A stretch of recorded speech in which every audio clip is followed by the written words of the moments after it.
ඒ භාග්‍යවත් වූ අරහත් වූ සම්මා සම්බුදුරජාණන් වහන්සේට අපගේ নমස්කාරය වේවා. නමෝ බුද්ධාය. සතියන්ත සෙනසුරාදාව උදා වුණා. අපි සූදානම් වුණා අද දවසේදීත් සුපුරුදු විදිහටම පසුරු එකට යෝන් දහම් වැඩසටහන තාරුණ්‍යයට දහම් අවවාද එකතු කරන්නට මේ කාලය වෙන් කරගන්න සුපුරුදු ආකාරයටම. අද දවසේදීත් මේ හෝරා දෙක තුලදී පින්නතුනි ඔබට විශේෂම තාරුණ්‍යයටයි අපි කතා කරන්නේ.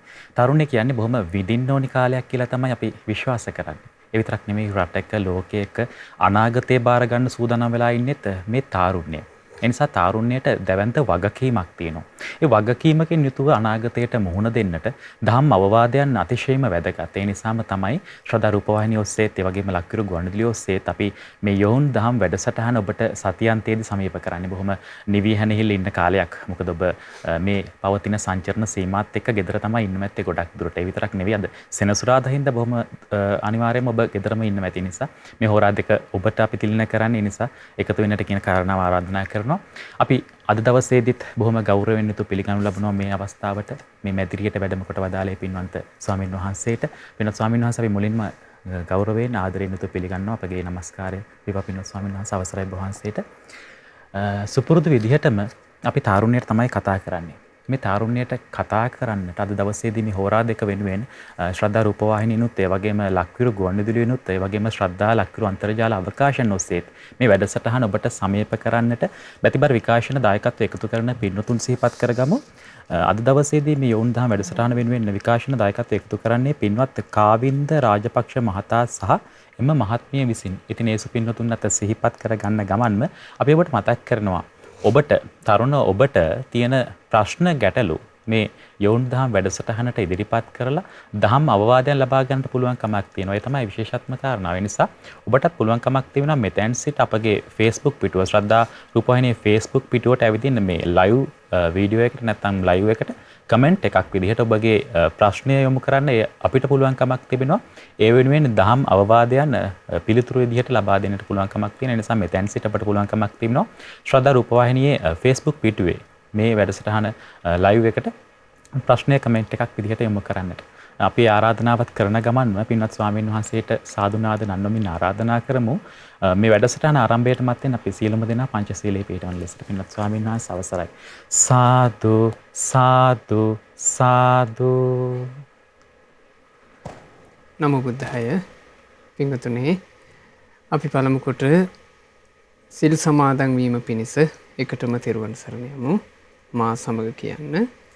සාදු සාදු සාදු. නමෝ තස්ස භගවතෝ අරහතෝ සම්මා සම්බුද්දස්ස. නමෝ තස්ස භගවතෝ අරහතෝ සම්මා සම්බුද්දස්ස. නමෝ තස්ස භගවතෝ අරහතෝ සම්මා සම්බුද්දස්ස. බුද්ධං සරණං ගච්ඡාමි ධම්මං සරණං ගච්ඡාමි සංඝං සරණං ගච්ඡාමි ဒ ුතියම්පි බුද්ධං සරණං ගච්ඡාමි ဒ ුතියම්පි ධම්මං සරණං ගච්ඡාමි ဒ ුතියම්පි සංඝං සරණං ගච්ඡාමි තතියම්පි බුද්ධං සරණං ගච්ඡාමි තතියම්පි ධම්මං සරණං ගච්ඡාමි තතියම්පි සංඝං සරණං ගච්ඡාමි. සාදු සාදු සාදු. උතුම් වූ පංචශීලයේ සමාදන් වෙන්න මා කිව්වට පස්සේ කියන්න. සතුන් මැරීමෙන් වැළකීම නම් සතුන් වූ මැරීමෙන් වැළකීම නම් වූ සිල්පදය සමාදන් වෙමි. සිල්පදය සමාදන් වෙමි. සොරකම් කිරීමෙන් වැළකීම නම් සොරකම් වූ කිරීමෙන් වැළකීම නම් වූ සිල්පදය සමාදන් වෙමි. සිල්පදය සමාදන් වෙමි. වැරදිකාම සේවනයෙන් වැළකීම නම් වූ වැරදිකාම සේවනයෙන් වැළකීම නම් වූ සිල්පදය සමාදන් වෙමි. සිල්පදය සමාදන් වෙමි. බොරු කීමෙන් වැළකීම නම් වූ බොරු කීමෙන් වැළකීම නම් වූ සිල්පදය සමාදන් වෙමි. සිල්පදය සමාදන් වෙමි.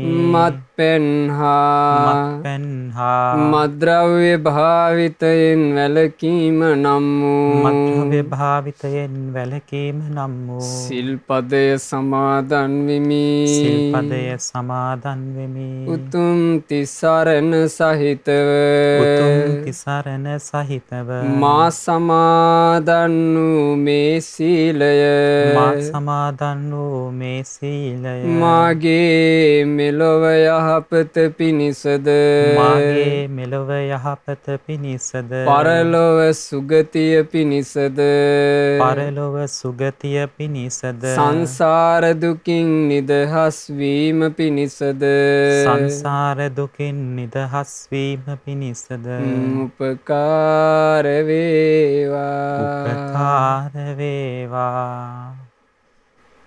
සාදු සාදු සාදු. පින්වත්නි, අපි හැමදාම මේ හෝරා දෙක වෙන් කරගත්තේ තාරුණ්‍යයට කතා කරන්න. අපි ජීවිතේ දවසින් දවස ප්‍රශ්න ගැටලු කීකී තමයි ඉතින් හැමදාම කතා කරන්නේ. හැබැයි ඒ ගැටලු වලට අපිට ලැබෙන අවවාදයන් එහෙම නැත්නම් අපිට ලැබෙන උපදෙස් අපිට පෙන්වන මඟ අපිට ගොඩක් දුරට හරි කියලා හිතන තැනුත් තියෙනවා. හැබැයි එහෙම නෑ. මේ දේවල් හරිමද කියලා හිතන තැනුත් තියෙනවා.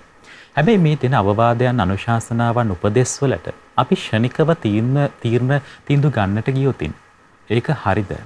ඒ දෙන දේ පිළිබඳව විශ්ලේෂණාත්මකව ගවේෂණාත්මකව ටිකක් හිතන්නට කාලය අරගෙන මේ ප්‍රශ්නයට දුන්න උපදෙස් මොකක්ද කියන කාරණාව සම්බන්ධයෙන් අපි හිතුවද? එහෙම හිතලා ගත්තු තැන් වලින් ගත්තු උත්තර සමහර විට ජීවිතේ සාර්ථක කරගන්නට හේතු සාධක වෙන්නට පුළුවන්. ඔබට තියෙන ගැටලු වලට විසඳුම පුංචි දෙයක් වෙන්නට පුළුවන්.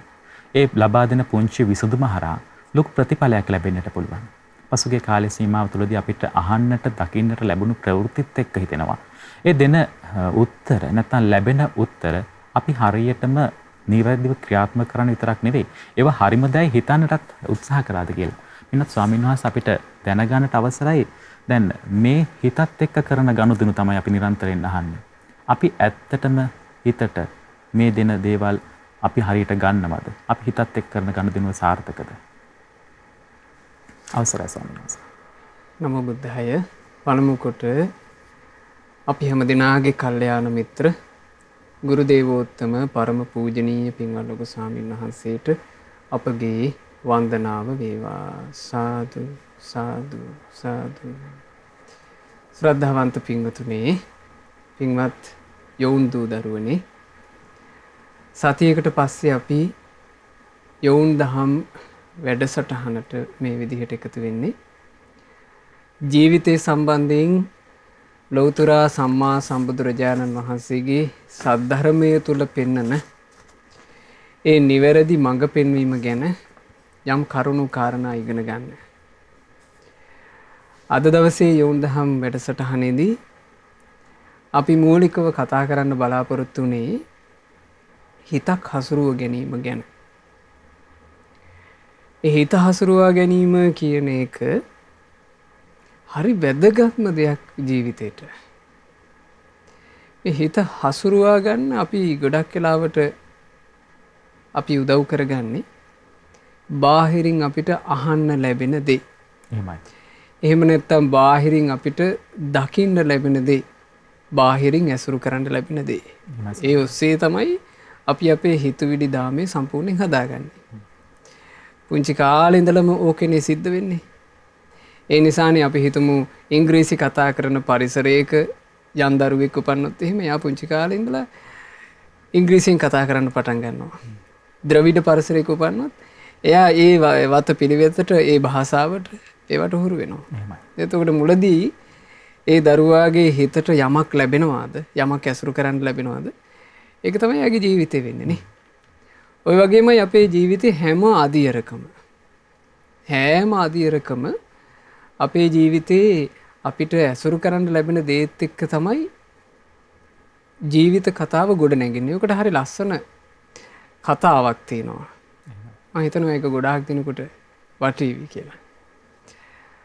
අපි අහලා තියෙනවා ගෝල්ෆ් ක්‍රීඩාව ගැන. ගෝල්ෆ් කියලා කියන්නේ මම හිතන්නේ ලංකාවේ අයට ටිකක් දුරස්. නමුත් දැන් මේ තාක්ෂණෙත් එක්ක අපි දන්නවා මේ ක්‍රීඩාව. අර දුර ඈත තියෙනවා වලක්.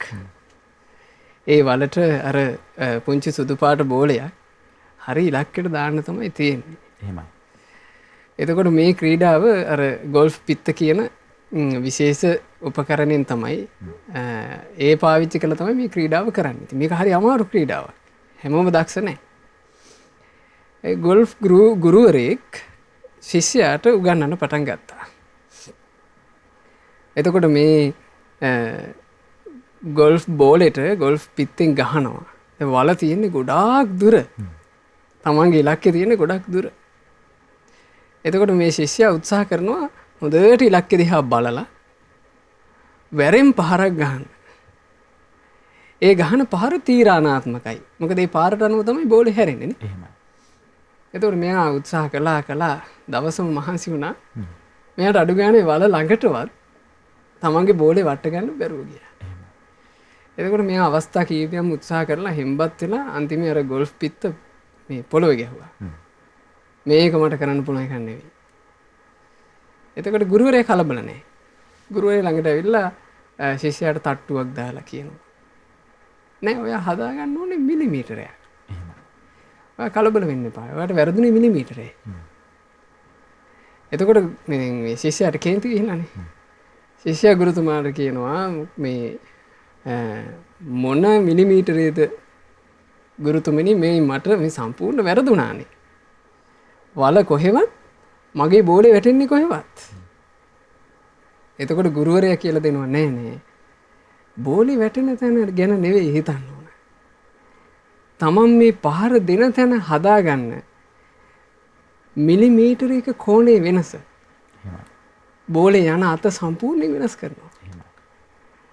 ආරම්භය සුළු ආරම්භයේදී මිලිමීටරයක සිදුවෙන කෝණ වෙනස බෝලේ යන අත විශාල වෙනසක් සිද්ධ කරන්න ඒක බලපානවා. එතකොට ආරම්භයේදී වෙනස් කරගන්න චූටි මිලිමීටරේ හරියටම බෝලේ අදාළ ඉලක්කයට වැටෙන්න හේතු වෙනවා. ඔය වගේ තමයි ජීවිතේ. ආරම්භක මොහොත හරියට හදාගත්තොත් ආරම්භයේ හිතන ක්‍රමේ හරියට හදාගත්ත කෙනා යන පාරයි හිතන ක්‍රමේ වරද්දගත්ත කෙනා යන පාරයි සම්පූර්ණ දෙකක්. අපිට ශානක මේ කාලේ ගොඩාක් අහන්න ලැබුණේ මේ මාධ්‍ය තුළ අපිට ගොඩාක් අහන්න ලැබුණේ හිතන ක්‍රමේ වරද්දගත්ත කතා. ඒ හිතන ක්‍රමේ වරද්ද ගන්න හේතුනේ මේ දැමෝලිකව අපි මේ හිතන රටාව ගැන අද යවුන් දහම් වැඩසටහනේදී කතා කරන්න කල්පනා කළේ හරි සෝචනීය කතන්දර කිහිපයක්ම අපිට අහන්න ලැබිච්ච නිසා. ඒ කියන්නේ දරුවෙක් ජංගම දුරකථනයේ පමණ ඉක්මවා පාවිච්චි කරනකොට අහිංසක අම්මා කෙනෙක් දරුවට ආදරෙන් කියනවා පුතේ ඕකේ පමණ තේරුම් අරගෙන පාවිච්චි කරන්න. ඕකේ පමණ තේරුම් අරගෙන පාවිච්චි කරන්න. එහෙම පාවිච්චි නොකළොත් මං ආයෝක අල්ලන්න දෙන්නේ නැහැ. අම්මා ආදරෙන් කියන්නේ. අම්මා ඒ ආදරෙන් කරන අවවාදේ අර දරුවාගේ හිත ගැටීම පිණිස හේතු වෙනවා. හිතේ ඝට්ටනේ හටගත්තාම එයා ඒක හිතපු පිළිවෙල සම්පූර්ණයෙන් වැරදි. ඒ දරුවා තීරණය කළා මං මගේ අම්මා මට සැනසෙල්ල ඉන්න දෙන්නේ නැහැ. මං අම්මාව රිදවන්න ඕන. මං අම්මාට පාඩමක් උගන්වන්න ඕන. අම්මට පාඩමක් උගන්වන්න නෙමෙයි අම්මට රිදවන්න නෙමෙයි කියලා ගත තීරණය හරි දරුණු තීරණය. මෙයා එල්ලිලා මැරෙන්න තීරණය කළා. මෙයාට උවමනා කළා රිද්දන්න. රිද්දන්න ඕන කියලා ගත්ත තීරණේ එයා එක ඇසිල්ලකට ආපහු නොහිතා ඒ තීරණය තුළ මිහිටිය. දෙමව්පියෝන් මේ නැති වෙලාවක් බලලා දෙමව්පියන්ට හොරෙන් මෙයා රැහැන් පටක් හොයාගෙන ඉල්ලුණා. එහෙමයි. ඇත්තටම අම්මලා වරිදෙව්වා. අම්මලගේ ජීවිත කාලේ මකන්න බැරි විදියට රිදෙව්වා. හැබැයි තමන්ගේ ජීවිතේ මෙලවටත් ඊළඟට සාංශාරික ගමනටත් ගොඩාක් විනාශකාරී විදිහට. එහෙමයි. එතකොට බලන්න එක හිතුවිල්ලක් එක කල්පනා කරපු විදිහක් වැරදීම එයාගේ ජීවිතේ සම්පූර්ණයෙන් ආඝාතයකට අරගෙන ගියානේ. එයාට ඒ කල්පනා කරන විදිහ හදාගන්න පුළුවන් වුණා නන්නේ. ඒ වෙලාවේ එයාට පුළුවන්කමක් ලැබුණා නම් ඇයි මට මෙහෙම කියන්නේ? ඇයි මා උදෙසා මගේ අම්මා මෙහෙම කතා කරන්නේ? ඒක හිතන්න. එහෙමයි. ගැටෙන්නේ නැතුව නිදහසේ හිතන්න. දැන් එහෙම තැනක් තියෙනවා අපේ ශාසන ඉතිහාසයේ අපේ දහම් පොතේ.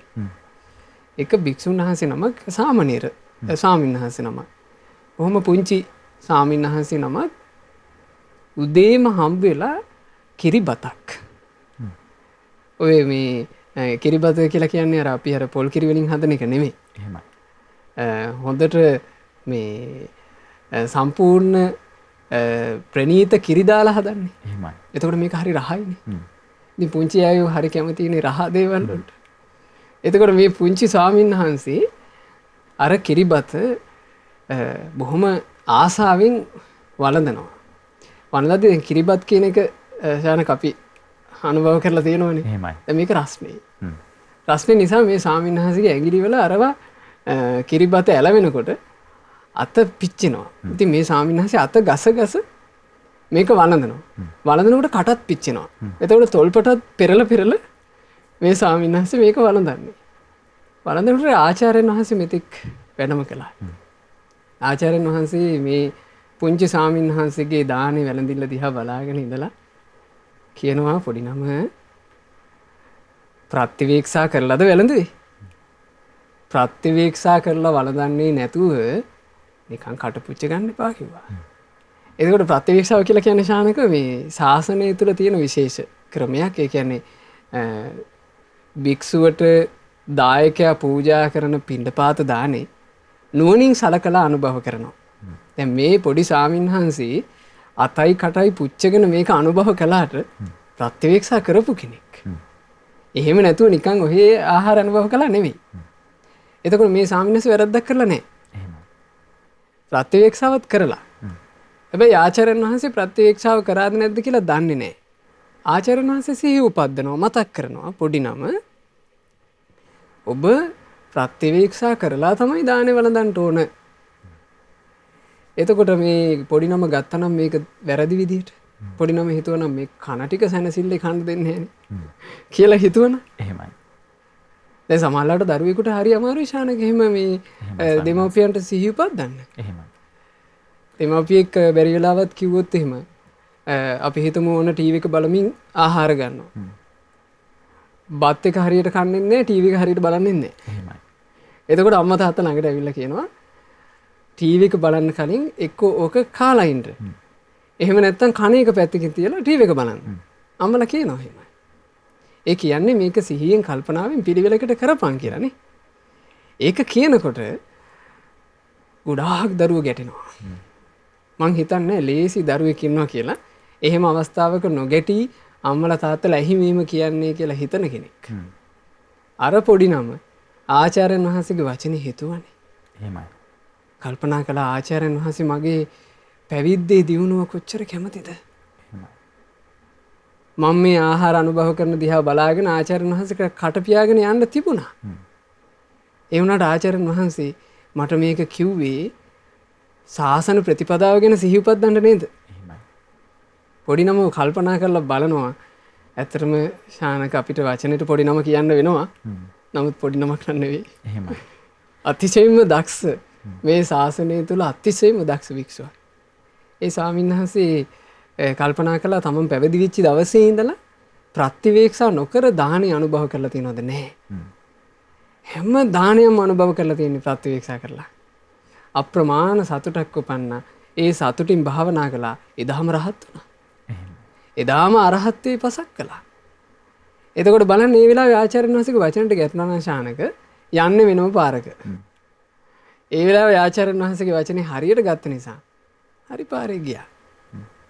එනිසා මම හිතනවා අපි ඇත්තටම අපිට මේ දරුවෝ මූලික කරගෙන මොකද මෙහෙම සිද්ධි කීපයක් අපිට අහන්න ලැබුණානේ මේ කාලවකවානුවේනේ. තවත් කාරණාවක් තමයි සමිනස දැන් මේ සිදුවෙන සිදුවීම් ගත්තාම මේවා සාධාරණීකරණය කරන්නත් උත්සාහ කරන කණ්ඩායමකුත් ඉන්නවා. එතකොට මොකද දැන් මේ සිදුවෙන්නේ එක සිදුවීමක් නෙවෙයි. දිගින් දිගටම සිදුවීම් කිහිපයක් සිද්ධ වෙනවා. එතකොට මේක කොහොමද අපි තේරුම් ගන්නේ? දැන් මේක ඇතැම් පිරිසක් සාධාරණීකරණය කරන උත්සාහ කරනවා. ඒක එහෙම විය යුතුයි. එහෙම අසීමිත පිරිසක් තමයි මේ වෙන්නේ කියලා. හැබැයි එහෙම නෙවෙයි. මේක තුල යම්කිසි විදිහකින් අපි සමාජය අසරණ වෙලා තියෙනවා කියලා තේරෙනවා සමිනස. ඇත්තම මේ ශානක මේ දුර්ජන කොටසක් ඉන්නවා. ලොකු දුරදිග බලන්නේ නැතුව තමන්ගේ පණ්ඩිතමානී අදහස කතා කරන. යම් මාධ්‍ය ක්‍රමයේ තුල සමාජ මාධ්‍ය ක්‍රමයේ තුල තමන්ට තැනක් හදාගන්න උත්සුක වෙන. එහෙම ඈයෝ සමහරලාවට සමාජයට පිළිලයක් වන කාරණේම ඉස්මතු කර කර කතා කරනවා. නෑ මේක තමයි අපිට තියෙන්න ඕන එක කියලා. දෙමව්පියන්ට අවවාදයක් කරන්න බැරි පසුබිම් මේ වෙනකොට නිර්මාණ වෙමින් තියෙන එකනේ. එහෙමයි. ගුරුවරයාට ශිෂ්‍යයා වෙනුවෙන් දණ්ඩනයක් කරන්න බැරි විදිහේ මේ ක්‍රම දැන් නිර්මාණය වෙලා දැන් ඒක කතා කරන්න බැරි මට්ටම. එහෙමයි. දැන් අපි හදිස්සිය කතා කරොත් එහෙම ගුරුවරයෙක්ගේ දඬුවම් කිරීමක් ගැන. අද කියන්නෙම මොකටද දඬුවම් කරන්න නැතුව ගෝලියෝ හදන්න බැරිද? එහෙමයි. ඇයි මේ මම කතා කරන්නේ ගුටි කණ්ඩ ආසද? ඕක තමයි අහන්නේ. ඒ වගේ හරි ලාමකයි අද බොහෝ දෙනෙක් හිතන පතන පිළිවෙල. එහෙමයි සම්මාස. මම කල්පනා කළේ අපිට බුදු කෙනෙක්ගේ සද්ධර්මයේ තියෙද්දි ඒ සද්ධර්ම කතාව තුළ සත්‍ය අහන්න ලැබෙද්දි අපිට පුළුවන් ඒ සත්‍ය තුලින් යම් අපේ ජීවිතයට යහපතක් සිද්ධ කරගන්න. දැන් මේ දරුවාට තමන් මිය යන්න කලින් බුදුරජාණන් වහන්සේගේ ධර්මය එහෙම නැත්නම් අපි අද මේ කරන වැඩසටහන ඒ දරුවාට මේ යන්න පෙර අහන්න ලැබුණා. එහෙමයි. සමහරවිට ඒ දරුවගේ ජීවිතේ එයාට වෙනස් කරගන්න අවස්ථාවක් ලැබෙන්න තිබුණා. ඒ වගේ මේ ධම්ම අවවාද කෙරෙන්නේ වෙනසක් වෙන්න පින් තියන අය උදෙසා. මේක අරගෙනත් හිතන ක්‍රම වෙනස් කරගත්තොත් එහෙමයි. කරන්න දෙයක් නැහැ. මොකද දැන් මේ අවවාදය අරගෙනත් කෙනෙක් ඒ අවවාදේ ගැටීමක් විදිහට අරගන්න පුළුවන්. ඒ කෙනා සමහරවිට මේ බණ කියන ස්වාමීන් වහන්සේටයි සමහරවිට නිවේදක මහත්තයටයි අපි හැමෝටම බැනවෙනියයි. එහෙමයි. ඒක නට තියෙන්නේ. නමුත් යම් කෙනෙකුට මේ අවවාදී ලස්සනට හිතට ගන්න පුළුවන් වුණොත් එයාගේ ජීවිතය අර හැරවුම් ලක්ෂ්‍ය හැදෙනවා ශානක. එහෙමයි. එයාගේ ජීවිතය හැදෙනවා අර හැරවුම. ඒ හැරවුම මිලිමීටරයක් නේ.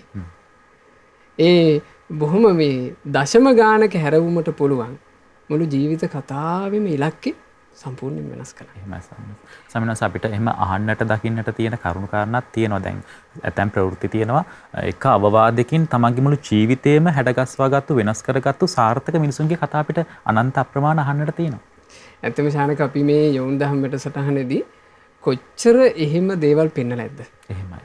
මේ යොවුන් දහම් වැඩසටහන අපි ආරම්භ කළේ බුදුරජාණන් වහන්සේගේ සොඳුරු සද්ධර්මයේ මේ තරුණ ප්‍රජාව අතරට සමීප කරවන අරමුණේ. එහෙමයි සම්මා. එතකොට තරුණ ප්‍රජාව ලෝකයේ ගැන ලොකු අවධානයකින් ඉන්න නිසා අපි බොහොම කැප වෙලා මේ ස්වාමීන් වහන්සේලා ඒ වගේම ශ්‍රද්ධා මාධ්‍ය ආයතනයේ කටයුතු කරන පින්වන්ත පිරිස මේ හැමදිනම බොහොම කැප වෙලා යොවුන් දහම් වැඩසටහන වෙනුවෙන් මේ පෙන්වන්න සුදුසු ලෝකේ දිනපු මිනිසුන්ගේ කතාවක් හොයනවා.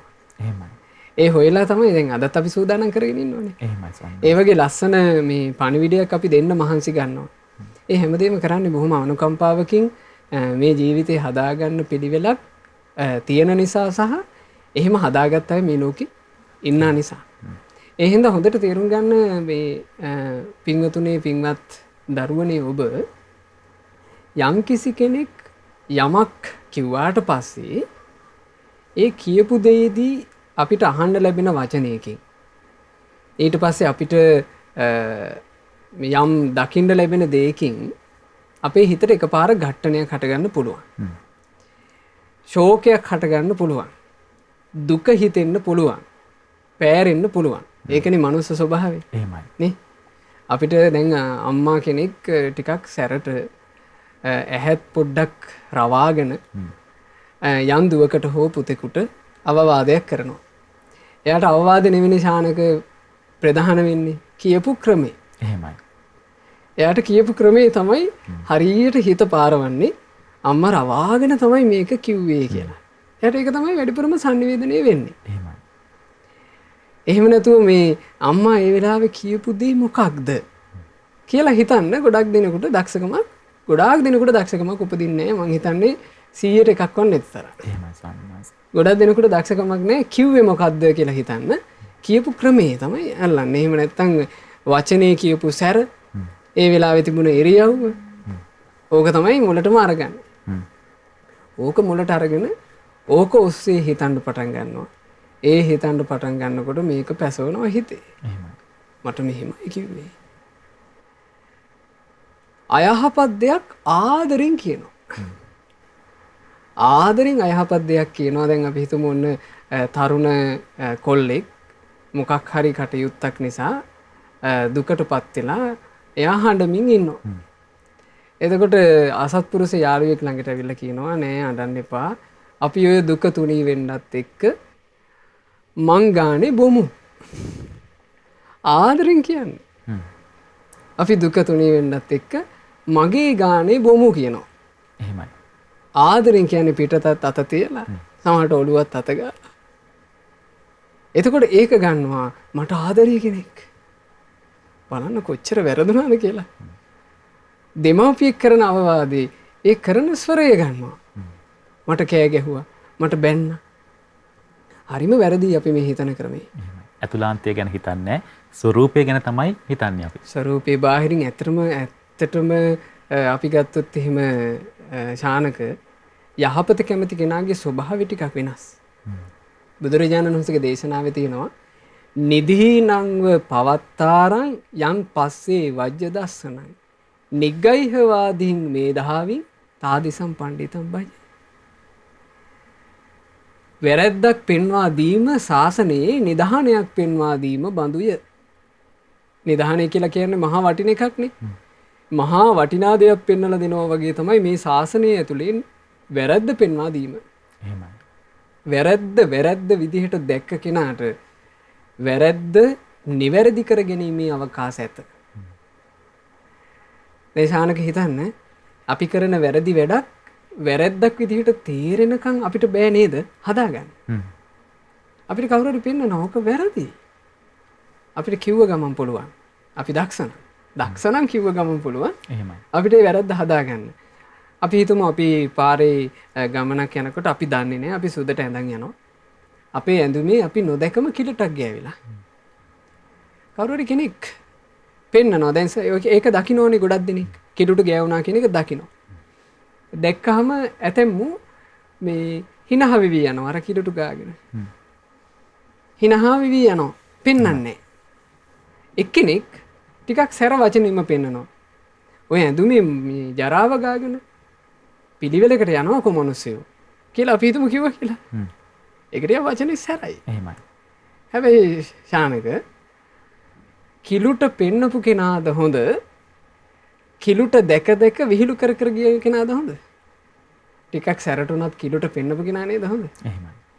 කිලුට පෙන්නවට පස්සේ අපිට පුළුවන් ඒ කිලුට හොදගන්න. කිලුට හොදලා පිරිසිදු කරගන්න අවස්ථාව අපිට තියෙනවා කිලුට පෙන්නුවොත්. බුද්ධ ශාසනයේ කිලුට පෙන්වීම, වැරැද්ද පෙන්වීම, නොමග යන බව පෙන්වීම නිධානයක් පෙන්වා දෙන්නා බඳුය.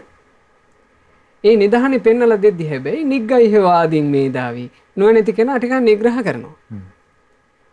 ටිකක් සැරපරස වෙනවා. මොකද්ද ඔය කටයුතු කරපු විදිහ?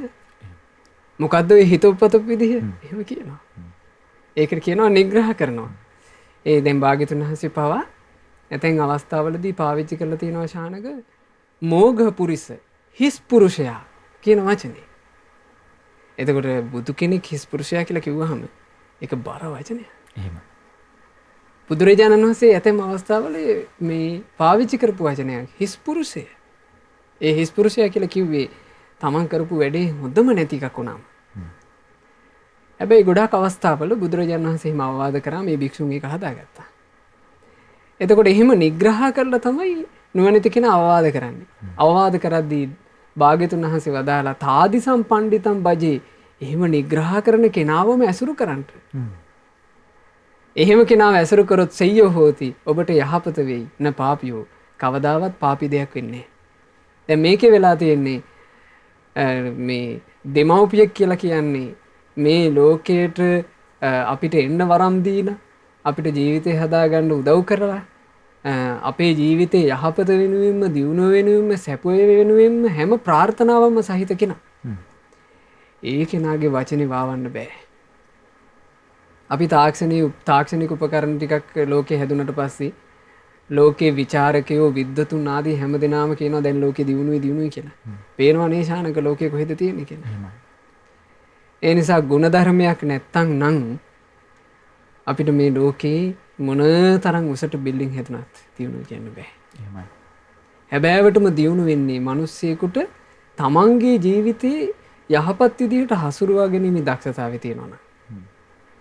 ඒ නිසා මම කලිමුත් කිව්වේ ඔබට යම් කිසි කෙනෙක් වචනයක් කිව්වට පස්සේ ඒ වචනේ සම්බන්ධයෙන් ඔබට දුකක් ඇති වෙන්න පුළුවන්. හිතට වේදනාවක් ඇති වෙන්න පුළුවන්. කේන්තියක් හට ගන්න පුළුවන්. මේ ඕනම එකක් වෙන්න පුළුවන්. එහෙම එකක් වුණාම කලබල වෙලා තීරණ ගන්න එපා. අද කරන අවවාදය ඒක. එහෙමයි. කලබල වෙලා තීරණ ගන්න එපා. කලබල වෙලා තීරණේ ගන්න ගියපු ගමන් මහා බරයි ඒක හිතට. එහෙමයි. හිතේ බර සැහැල්ලු කරගන්න ඕන අපි.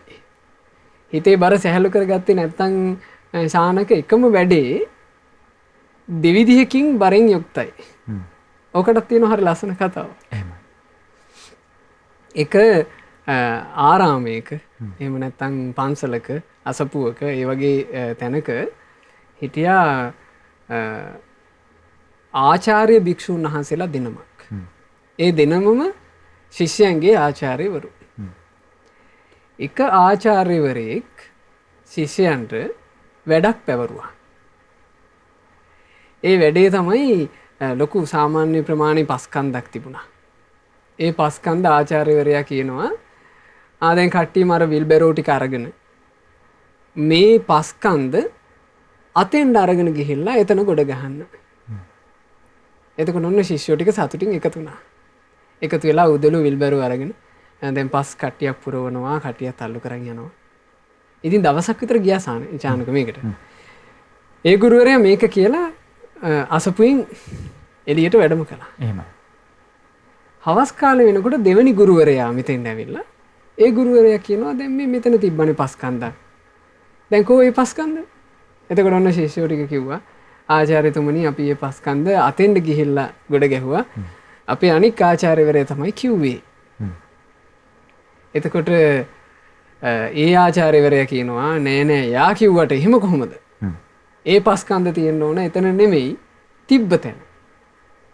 ඒ නිසා කරුණා කරලා හෙට දවස කැප කරලා ඔය පස්කන්ධ ආයමත් වතාවක් තිබ්බ තැනට ගෙනත් දාන්න කිව්වා. දැන් ශානක පළවෙනි දවසේ විල්බැරෝ වලින් යම් පස් ප්‍රමාණයක් පිරෙව්වද ඒ ප්‍රමාණෙමයි දැන් දෙවෙනි දවසේ පුරවන්නේ. එහෙමයි. හැබැයි ටික බර වැඩි වගේ. එහෙමයි.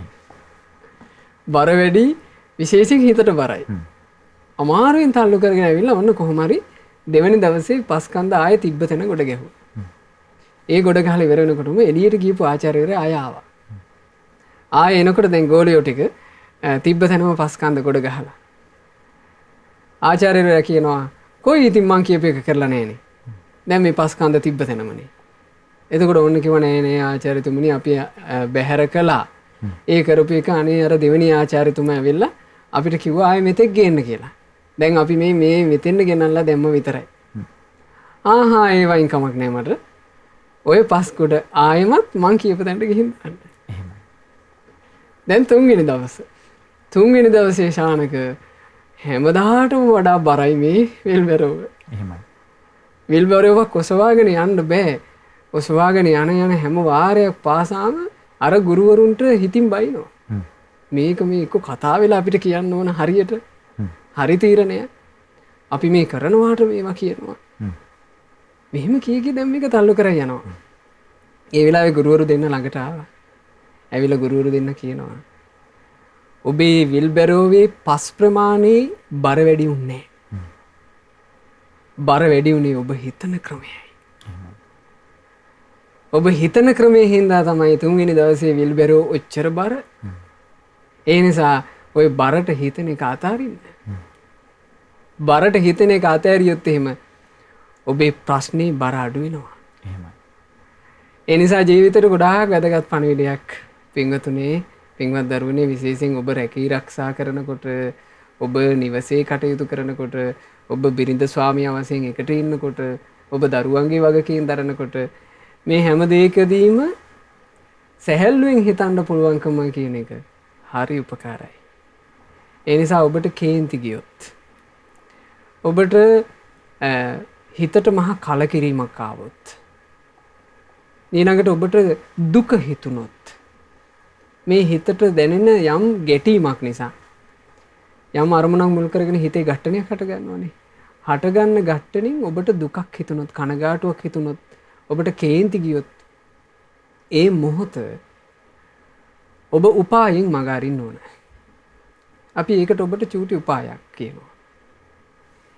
ඒ උපාය තමයි කේන්ති ගියාද, ඉවසිලි නැතුව ගියාද, හිත ඇවිස්සුනාද, හිතට කලකිරීමක් ආවද, ඒ මොහොතේම නිශ්ශබ්දව ඇස් දෙක පියාගන්න.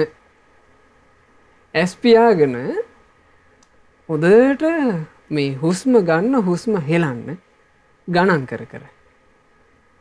ඉහළට ගන්න හුස්මක් ගන්නකොට ආශ්වාසයක් ගනිද්දි 1යි කියලා ගනින්න. හෙලද්දි 2යි කියලා හෙලන්න. ආයේ ඊළඟ ආශ්වාසය 3යි කියලා අරගන්න. ප්‍රශ්වාස කරන්න 4යි කියලා. ඔහොම 10ට ගනින්න. 10 ඉඳලා ආයේ එකින් එක අඩු කර කර ප්‍රතිලෝමව ගැනගෙන ඉන්න එකට. ආයේ එකේ ඉඳලා 10ට ගනින්න. ආයේ 10 ඉඳලා එකට ගනින්න. මෙහෙම අවස්ථා කීපයක් ඔබ කරනකොට ඔබට ලොකු සැහැල්ලුවක් දැනේ. ඒ සැහැල්ලුව දැනුණට පස්සේ ඔබ හිතන්න කියපු ක්‍රමේ නෙමෙයි කිව්වේ මොකද්ද කියලා. Tamanට අහන්න ලැබුණේ මොකද්ද? Tamanගේ හිතට ආවේ මොකද්ද? එතන ඇත්තටම සිද්ධ වුණේ මොකක්ද? ආන් එහෙම ඔබ හිතන්න පටන් ගන්න. එහෙම ඔබ හිතන්න පටන් ගත්තොත් ඔබට වැරදි නම් ඔබ වැරදි කියලා තේරෙයි. ඔබ කරේ වැරද්දක් නම් ඔබ වැරද්දක් කළා කියන එක ඔබට තේරෙයි. මේ වැරද්ද වෙනුවෙන් මට හදාගන්නයි මේ අවවාද ලැබුණේ කියන එක ඔබට තේරෙයි. එහෙමයි. එතකොට ශානක විශාල ගෞරවයක් උපදීවි අපිට. අනේ මට මේ අම්මා තාත්තා එහෙම නැත්නම් ගුරුවරු මේ මගේ මිත්‍රයෝ මට මේ අවවාද කරේ ආදරයටනේ කියලානේ. සමහරවිට අපි ආදරය කරන කෙනාව තමයි ශානක වැඩිපුර රිදවන්නේ. එහෙමයි. දෙමව්පියෝ දරුවන්ට ආදරය කරනවා. ඒ ආදරය කරන දෙමව්පියන්වම දරුවෝ රිදවනවා. එහෙමයි. වංචා සහගත ආදරයක් පෙන්වන අයට වැළඳගෙන ඇලුම් කරනවා. හරිම සෝචනීයයි හිතන්න බැරිකම කියන එක නේද? එහෙමයි. ඒ නිසා හොඳට දක්ෂකමක් අපි ඇති කරගන්න ඕන මේ හිතීම සම්බන්ධයෙන්. ඒ උදෙසා මේ සැහැල්ලුවෙන් කල්පනා කරනවා කියන එක ඔබට ගොඩාක් උපකාර සහගත වේවි. ඒ හින්දා මේ යම් අවවාදයක්, අනුශාසනාවක්, එහෙම නැත්නම් යම් වචනයක් ඔබ එකපාර කලබල වෙලා තීරණ ගන්න එපා. ආවේගයට තැනක් දෙන්න එපා. ඇවිස්සිල්ලට තැනක් දෙන්න එපා. ඒකට ඔය අපි කියපු උපක්‍රමේ ගන්න. උපක්‍රමයේ අරගෙන හිත සැහැල්ලු වෙන්න දෙන්න. සමහර අවස්ථා තියෙනවා ශානක ඒ හිතේ කලබලේ ඇතිවිච්චි වෙලාවේ තීරණේ ගන්න යම් ප්‍රමාදයක් ඇති වුණොත් තීරණේ සම්පූර්ණයෙන් වෙනස් වෙනවා. එහෙමයි. තීරණේ සම්පූර්ණයෙන්ම වෙනස් වෙනවා. දැන් ඇතැම් අවස්ථා තියෙනවා අපේ මේ ස්වාමින්වහන්සේලා, අපේ වැඩිහිටි ස්වාමින්වහන්සේලා අපිත් එක්ක මතක් කරලා තියෙනවා. ඇතැම් ස්වාමින්වහන්සේලා ඉන්නවා අපේ ආයතනවල පැවිදි වෙලාම ඉන්න. මේ වෙද්දි පැවිදි වෙලා සුවසේ ගුණදහම් දියුණු කර කර ඉන්න. ඒ ස්වාමින්වහන්සේලා පැවිදින්න ආපු විදිහ ලොකු කලකිරීමක් ඇවිල්ලා එල්ලිලා මැරෙන්න තමයි මෙයා මේ යන්නේ. එල්ලිලා මැරෙන්න යනකොට ඔන්න මහමෙවුනාව භාවනා අසපුව කියලා බෝඩ් එක දකින්න. දැක්කහම කල්පනා කරලා තියෙනවා දැන් ඉතින් කොහොම මම මැරෙන්න යන්නේ එකේ ස්වාමීන් වහන්සේ නමක් බලලා කතා කරලා යන්න ඕන. එහෙමයි. එතකොට යාට අර රේල්වේ එකට මේ කියන්නේ කෝච්චියට බෙල්ල තියන්න හෝ වහකණ්ඩ හෝ මොකක් හරි තීරණයකට එන්න කලින් එයාට පිනක් තිබුණා පොඩ්ඩක් විවේකීව අසපුවට එන්න ඕනේ කියලා. ඉතින් ඇවිල්ලා ස්වාමීන් වහන්සේලාත් එක්ක කියනවා මේ හාමුදුරනේ මං යන්නේ මැරෙන්න. මං දැන් මැරෙනවා. මැරෙන්න යන මට අවවාදයක් කරන්න. එතකොට අපේ ස්වාමීන් වහන්සේලා කියලා තියෙන අවවාදය තමයි හරි ඉතින් මැරෙන්න යන්නේ. මැරෙන්න යන එකේ එක දවසක් ඉඳලා යන්න. එක දවසක් ඉඳලා මෙහි පොඩ්ඩක් නවාතෙන් අරගෙන ඔය හවස වන්දනා ආදිය කරනවා. ඒකට සහ සම්බන්ධ වෙලා හිට මැරෙන්න යන්න. එතකොට යාගේ තීරණේ ප්‍රමාද කළා. තීරණේ ප්‍රමාද කළාද ශානක? පැයයි හමාරයි සම්පූර්ණයෙන්ම වෙනස් වුණා. වෙනස් වෙලා මේ අසුපුවේ කරන පිළිවෙත් දැක්කට පස්සේ හිත පැහැදිලා සමහරලාට ගිහි ජීවිතේ ඒව ඔක්කොම අත්හැරලා මහාන වෙලා දැන් සිල් ගුණ පුරනවා. එතකොට බලන්න මේ වෙලාවේ කලබලයෙන් කටයුතු කරන්න ලැබිච්ච අවස්ථාව වැහුණු එකනේ. එහෙමයි. අවසරයි ස්වාමීන් වහන්සේ. දැන් ස්වාමීන් වහන්සේ තවත් කාරණාවක් තමයි දැන් කාලයට ඇතැම් විට ගොඩාක් ප්‍රශ්නවලට විසඳුම් දෙන්නට පුළුවන්කමක් තියෙනවා. ඊට අමතරව දැන් අපේ වර්තමාන પરම්පරාව ගත්තාම මේ අවවාදයට අනුශාසනාවට ටිකක් කැමති නෑ කියන ගතියක් අපිට තේරෙනවා. වුන් කැමති Tamanගේ ස්වකැමැත්තෙන් Tamanට හිතට එන දේවල් ක්‍රියාත්මක කරන්න. දැන් රාහුල කුමාරයා නැත්නම් රාහුල කුමාරයාගේ තිබිච්ච නැත්නම් රාහුල කුමාරයා ස්වාමීන් වහන්සේට තිබිච්ච එක දෙයක් තමයි උන්වහන්සේ හැමදාම උදෑසනට බලාපොරොත්තු වෙන අවවාද අනුශාසනාවන් ලක්ෂ කෝටි සංඛ්‍යාවක් ලැබෙන්නට කියන ප්‍රාර්ථනාවක් එකතු කරනවා. එතකොට උන්වහන්සේට තිබුණා Tamanගේ ගිහි කල පියාණන් තමයි බුද්ධත්වයේ ඉන්නේ. එතකොට මම එහෙම ඉන්න ඕනි නෑ කියන කාරණාව ඉස්මතු කරගත්තා නම් උන්වහන්සේට ඒ තරම් උත්තරීතර වෙන්න හැකියාවක් නෑ. ඉතින් මේ අවවාදයේ අනුශාසනාවට ඒ තිබුණු නම්‍යශීලීත්වය අද પરම්පරාව අපි දකින්නේ නෑ ස්වාමීන් වහන්සේ. ඇත්තටම ශානක ඒ උත්තමයෝ නම් මහා ගුණ සම්පන්නයි. එහෙමයි. මේ අද ඇයොත් එක නම් පාහන්න පුළුවන් කමක් නෑ. එහෙමයි. අද එහෙම ගුණයකට සමීප වෙන්න කෙනෙක්වත් ඇත්තේ නෑ. නමුත් කෙනෙකුට පුළුවන් නම් මේ අවවාද අනුශාසනා ශ්‍රවණය කරනකොට අඩු ගානේ අපිට යම් කෙනෙක් කියපු වචනේ මොකක්ද කියලා නිවිහෙනහිල්ලේ හිතන්න පුළුවන් කමක්. දැන් රාහුල ස්වාමීන් වහන්සේ උදෑසන අවදි වෙලා බොහෝම ලස්සනට මළුව අමදලා වැලි මළුවෙන් ගන්නවා කියනවා වැලි දෝතක් අතට. එහෙමයි. වැලි දෝත අතට අරගෙන මේ වැලි දෝත මෙහිම පොළොවට වක් කරනවා කියනවා මේ දෝතේ යම් තාක් වැලිකට ඇද්ද අද දවසේ මට ඒ තාක් අවවාද අනුශාසනා මඟ පෙන්වීම උපදෙස් ලැබේවා. එහෙමයි. අද අම්මා මේ අවවාදයක් කළොත් එහෙම කියනවා මට ඌව කියන්න එන්න එපා. එහෙමයි. මන් දන්නවා මං ඉන්න ඕන විදිහ. එතකොට මේ ඒ ගුණවන්තයන්ගේ ජීවිතත් එක්ක අපි කොහොමද පාහන්නේ මේ වර්තමානයේ ඉන්න දුර්වල චරිතනේ. ඒ නිසා මේ දුර්වලතා අඩු ගානේ මේ කරන අවවාදයෙන් හරි චුට්ටක් හදාගන්න පුළුවන් නම් ඒ කියන්නේ නිවි හැනහිල්ලේ ඉස්පාසුවෙන් හිතන්න මේ උත්සාහවත් වෙන්න. අර කලබලින් ගන්න තීරණවලට ඉඩක් දෙන්න එපා. අපේ හිත කලබල වෙන වෙලාව කියලා කියන්නේ අපි තීරණයක් ගන්න සුදුසු වෙලාවක් නෙමෙයි. ජීවිතේ සම්බන්ධයෙන් කොයිම වෙලාවකවත් කලබල වීම කියලා කියන්නේ තීරණයක් ගන්න සුදුසු වෙලාව නෙමෙයි. කලබල වූ මොහොත කියලා කියන්නේ ඔබ සංසිඳෙන්නම ඕන තැනක්. කලබලේ හටගත්තා කියලා කියන්නේ ඔබ සංසිඳෙන්නම ඕන ගින්නක් හටගත්තොත් එහෙම තව ගින්නකින් බෑ ඒ ගින්න නසන්න. ගින්න හටගත්තොත් එතෙන් ඕනේ සීතල වතුරක්. එහෙමයි. ඒ වගේ කලබලේ හටගත්ත වෙලාවේ ඕනේ ස්පාසුවක්. ඒ ස්පාසුවට අපි ওই උපක්‍රමයේ කිව්වේ. මේක බොහොම සරල උපක්‍රමයක්. හැබැයි මේ උපක්‍රමයෙන් පුළුවන් ශානක හිත ගොඩක් මේ අර කලබලකාරී හිත තැම්පත් කරගන්න. එහෙමයි. නැත්තම් ගොඩාක් ප්‍රශ්න දුරදිග යනවනේ. අපි හිතමු රැකියා ආයතනයක දීර්ඝ කාලයක් කටයුතු කරන කෙනෙකුට රැකියා ආයතනයේ ප්‍රධානියා විසින් ටිකක් සැර වචනයක් කතා කරනවා. මෙයාට ඉවසිල්ල නැතුව ගිහිල්ලා රැකියා ආයතනයේ කෙනාට හිතේ තියෙන කොහොම ටික දිග ඇරලා කියන්න පටන් ගන්නවා. කියලා ඉවරනාට පස්සේ තමයි මතක් වෙන්නේ රස්සාව අහිමිනුත් එහෙම මං කොහොමද කාලේ ඉඳලා ඉන්නේ. එහෙමයි. අවසානයේ රැකියා ආයතනයේ කෙනාට එහෙම සැරට කතා කරාට පස්සේ එයා කියනවා හරි ඉතින් ඔහේ ඔහොමනම් කතා කරන්නේ දැන් මම බහිනවා දොට්ට. ඔක්කොම ප්‍රශ්න ඉවරුණාට පස්සේ තමයි ශානක තේරෙන්නේ මොකද්ද උනේ කියලා. ඉතින් ඒ නිසා ප්‍රශ්න අරුබුද ගොඩාක් දැන් ඇත්තටම ඔය දරුවෝ තනි තීරණ අරගත්තට දැන් ඒ පුතා සම්බන්ධයෙන් අපිට අහන්න ලැබුණා ඒ වගේම මීට පෙර අපිට අහන්න ලැබුණා අවුරුදු 14ක වයස දුවක් ඒ දුව වැඩි වියටපත් වෙලා අවුරුද්දක්වත් නැහැ ඒ සිද්ධිය වෙද්දි ඒ දුව මේ ආදර සම්බන්ධයක් මුල් කරගෙන ඒ තමන් ආදරය කරපු කෙනාව රිදවන අදහසින් ඒ දුවත් තෝරගත්තේ මරණය.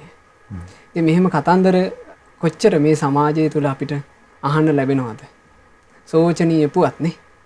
එතකොට මේ ප්‍රවෘත්ති මේ විදිහට කෙලවර නොවෙන්න තිබුණා ඒ දරුවෝ යම් ස්පාසුවකින් හිතුවනම්. ඒ නිසා ඒ අයගේ ජීවිතවලින් අපි ආදර්ශයක් අරගෙන අපේ ජීවිත හදාගන්න උත්සුක වෙමු. ඉතින් ඔබ උත්සාහවත් වෙන්න මේ කරපු අවවාදය අනුශාසනාව ඔබේ ජීවිතයට හොඳට අරගෙන කලබල වෙන්නේ නැතුව තීරණ ගන්න පුළුවන් කෙනෙක් බවට පත් වෙන්න. කලබලය කියන එක හටගන්නේම අර හිතේ ඇති වෙන ගැට්ටනෙත් එක්ක. ඒ ගැට්ටනේට තැනක් දෙන්න එපා. ඔබ ස්පාසුවෙන් ආයාසයකින්ම ඔබ කරන්න ඕන අපි කියපු උපක්‍රමය. ආස්වාස ප්‍රස්වාසයේ ගණන් කිරීම. ඉහළට ගන්න ආස්වාසය 1යි කියලා ගහිනවා. හෙළන ප්‍රස්වාසයේ 2යි කියලා හෙළනවා. ඒක අනුලෝමව ප්‍රතිලෝමව කරනවා. මේ හිතේ ඇති වෙච්චි තරහ හෝ කලබලය හෝ නොයිවසීම හෝ මේ කඳුළු වෙන තරම් ඇති වෙච්ච වේදනාව හෝ මම මැරෙන්න ඕන කියලා ඇති වෙච්ච තීරණය හෝ මේ හැමදේම වෙනස් වෙනකල් අර හිත තැම්පත් වෙන තාක් ඔබ ඒක කරන්න. හිත තැම්පත් වෙන තාක් ඒක කරලා ඔබ හිතලා බලන්න මොකක්ද මට ලැබිච්ච අවවාදී. එහෙම නැත්නම් මොකක්ද මට කියපු වචනේ. වචනේ ගැන හිතුවොත් ශානක අපි තුමු වැරදි එකක් කියලා තියෙන්නේ කියලා. කියන්නේ වැරදි වැටහීමකින් මිනිස්සු කතා කරන්න බැයිද? ඕන තරන්නේ. වැරදි වැටහීමකින් මිනිස්සෙක් අපිට බැනගෙන යනවා.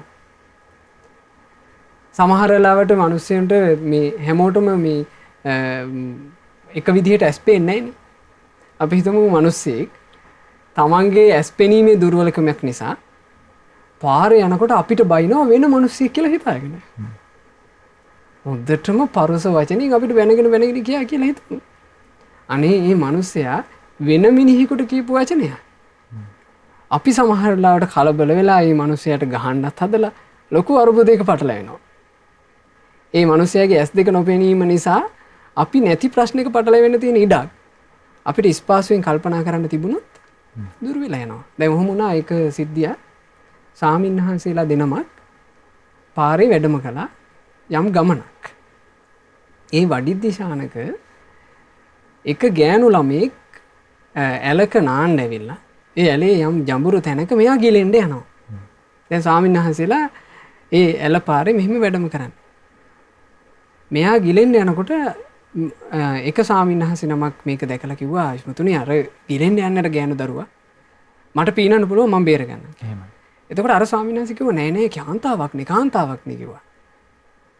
එතකොට මෙතන හිටියේ මේ ස්වාමීන් වහන්සේලා දෙනම විතරයි. මේ දරුවව බේරගන්න කෙනෙක් නැහැ. එතකොට මේ සාමාන්‍යයෙන් උපසම්පදා සීලයේ සිල්පද පැනවීම තුළ තියෙනවා සරාගී සිතක්. රාග සිතක් මුල් කරගෙන ස්ත්‍රියක් ස්පර්ශ කරොත් ඒක බරපතල වැරැද්දක්. දැන් අර ස්වාමීන් වහන්සේ කිව්වට මේ ස්වාමීන් වහන්සේ මේ දරුවගේ ජීවිතේ බේරගන්න පැන්නා.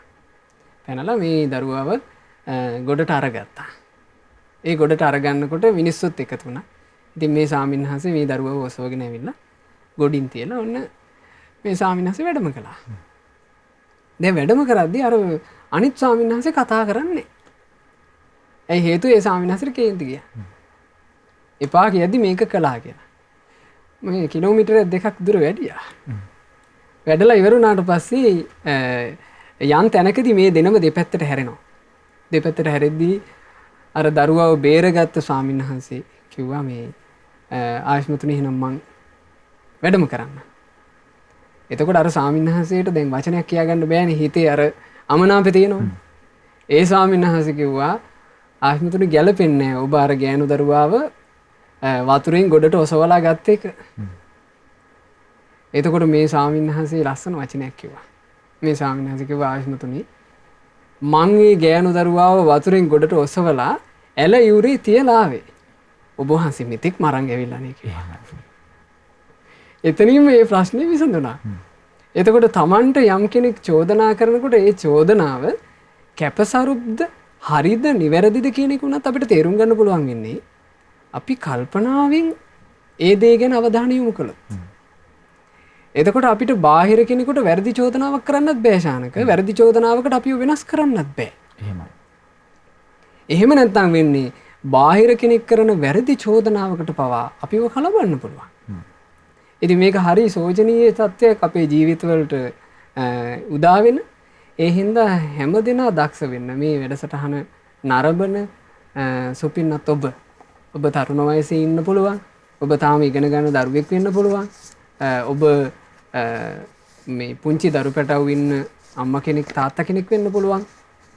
වැඩිහිටියෙක් වෙන්න පුළුවන්. හැමදෙනාටයි මේ අවවාදේ කලබල වෙලා තීරණ ගන්න එපා. හිතේ ඇති වෙන ගැට්ටනෙත් එක්ක තීරණ ගන්න එපා. හිතට එන කැළඹිල්ලත් එක්ක තීරණ ගන්න එපා. හැමතිස්සෙම තැම්පත් මනසකින් තමන් කරන්නේ මොකක්ද? තමන්ට ජීවිතේ ගන්න ඕන තීරණේ මොකක්ද කියන එක සම්බන්ධයෙන් සැනසුණු මනසකින් හිතන්න තරම් දක්ෂතාවයක් ඇති කරගන්න.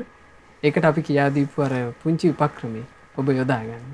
හැමදෙනාට සැනසුණු මනසකින් යුක්තව සාර්ථක ජීවිතයක් ඇති කරගන්න වාසනාව ලැබෙත්වා කියලා අපි සෙත් ප්‍රාර්ථනා කරනවා. අවසරයි ස්වාමීන් වහන්සේ. දැන් අපිට සාමාන්‍යයෙන් කතාවක් තියෙනවා මතකයේ රැඳෙන ගුරුවරු බවට පත් වෙන්නේ දැඩි ලෙස අවවාද අනුශාසනා දීපු ගුරුවරු කියලා.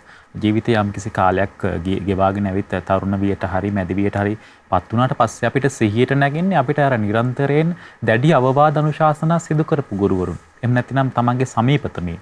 අර හොඳින් කියන දේට වඩා නරකින් කියන දේවල් අපේ ජීවිතයට එකතු කරගත්තොත් හරි තැනින් හරි විදිහට අල්ලගෙන ජීවිතය සාර්ථක කරගන්න විතරක් නෙවෙයි. නැවතත් ජීවිතය දිහා හැරිලා බලද්දී ඔබට බොහොම සතුටින් තමන්ගේ ජීවිතයේ සාර්ථක ජීවිතය දිහා බලන්නට පුළුවන්කමක් තිබෙනවා. ඒ නිසා අපි තරුණියට ආරාධනා කරන්නේ ඔබට ලැබෙන අවවාද අනුශාසනා හැම විටම බොහොම උපේක්ෂාවෙන් දරා ගන්නවා වගේම ඒ දිහා බොහොම ධාරණ ශක්තියකින් නැවත බලන්න. කාලය දීලා බලන්න. එහෙම නැතුව එකහෙලාම ඒ දේවල් අවබෝධ කරගන්නට ගිහිල්ලා ඔබේ පමණින් මේ දේවල් අවබෝධ කරගන්නට ගිහිල්ලා තීන්දුව ගන්නට එපා කියන කාරණාව තමයි අද දවසේදී අපි යොවුන් දහම් වැඩසටහනින් ඔබට සමීප කරන්නට හිතුවේ. අපි සූදානම් වෙන්නේ විරාමයක් ගන්න. විරාමයෙන් අනතුරු අපි සූදානම් වෙනවා ඔබේ තරුණ ඔබේ තියෙන ගැටලු සම්බන්ධයෙන් ජීවිතයේ තියෙන ගැටලු සම්බන්ධයෙන් දහම් අවවාදයන් ලබා දෙන්නට ඒ වෙනුවෙන් මේ වෙලාවේදී Facebook පිටුව අපගේ ශ්‍රද්ධා රූපවාහිනී Facebook පිටුවේ මේ සජීවී විකාශන කොටසට ඇවිතින් ඔබ ප්‍රශ්නය කමෙන්ට් එකක් විදිහට සඳහන් කළොත් අපිට පුළුවන්කමක් තිබෙනවා පින්වත් ස්වාමීන් වහන්සේගේ හරහා ඒ වෙනුවෙන් ඔබට දහම් අවවාදයන් ලබා දෙන්නට. අපි සිහිපත් කරගමු අද දවසේදී මේ යොවුන් දහම් වැඩසටහන ශ්‍රද්ධා රූපවාහිනිය වගේම ලක්විරු ගුවන්විදුලිය සහ ශ්‍රද්ධා ලක්විරු අන්තර්ජාල අවකාශයන් ඔස්සේ මුළු මහත් ලෝකයේ පුරාම විසිරුවා හරින්ට ප්‍රතිබර විකාශන දායකත්වය එකතු කරන පින්වත් කාවින්ද රාජපක්ෂ මහතා සහ එම මහත්මිය තමයි අද දවසේදී මේ ප්‍රතිබර විකාශන දායකත්වය එකතු කරන්නේ. මේ වෙනුවෙන් අපි ඔබටත් ආරාධනා කරනවා ඔබටත් මේ ආකාරයෙන් පුළුවන් යොවුන් දහම් වැඩසටහනට ප්‍රතිබර විකාශන දායකත්වය එකතු කරන්න. ඒ සඳහා විස්තර දැනගන්න කතා කරන්න 071 232 88 දුරකථන අංකයට 071 232 88 දුරකථන අංකයට. අපි තරුණ ඔබටයි කතා කරන්නේ. තරුණ ඔබ වෙනුවෙන් මේ හෝරා දෙක වෙනුවෙන් අද දවසේදී යොවුන් දහම් වැඩසටහන වෙනුවෙන් ප්‍රතිබර විකාශන දායකත්වය එකතු කරන්නේ පින්වත් කාවින්ද රාජපක්ෂ මහතා සහ එම මහත්මිය තමයි මේ වැඩසටහන වෙනුවෙන් ප්‍රතිබර විකාශන දායකත්වය එකතු කරන්නේ. පින්වත් ස්වාමීන් වහන්සේ අවසරයි. දැන් අපිට මේ කාලෙදී අහන්නට දකින්න තිබෙන මේ කාරණාවලට අමතරව අපිට සුබවාදී කරුණ කාරණාත් අහන්නට දකින්න ලැබුණා. ඒ අතරතුරේදී තමන්ගේ ජීවිතයේ ගොඩක් කැපකිරීම කරලා ලබන ජයග්‍රහණ නැත්නම් ලබන දේවල් බොහොම සරලව ඒ අනික් වෙන කෙනෙකුගේ සුබසිද්ධිය උදෙසා පරිත්‍යාග කරන්නටත් අපේ තාරුණ්‍යම නැත්නම් අපිට මේ දිනෙදා හමු වෙන තාරුණ්‍යම ඉදිරිපත් වෙච්ච අවස්ථාවක් තිබෙනවා. එතකොට මෙන්න මේ වගේ වීඩියෝ පටයක් අපි සූදානම් කරගෙන තියෙන අවසරයි ස්වාමීන් වහන්සේ අපි මේ වීඩියෝ පටය මේ වෙලාවේදී ඔබට බලන්න ආරාධනා කරනවා. මට ඒක කරන්න දෙපාරක් හිතන්න ඕනුනේ නැහැ. හොඳ දෙයක් කරන්න දෙපාරක් හිතන්න ඕනේ නැත්තම් ඒක කොච්චර වටිනවද? සමහර විට Tamanගේ වටිනාම දෙයක් නැති කරගෙන ඒ විදිහට තව කෙනෙකුගේ යහපත වෙනුවෙන් පෙනී සිටින්න කටයුතු කළ ඇය නමින් මරියා ඇන්ඩරැජික්.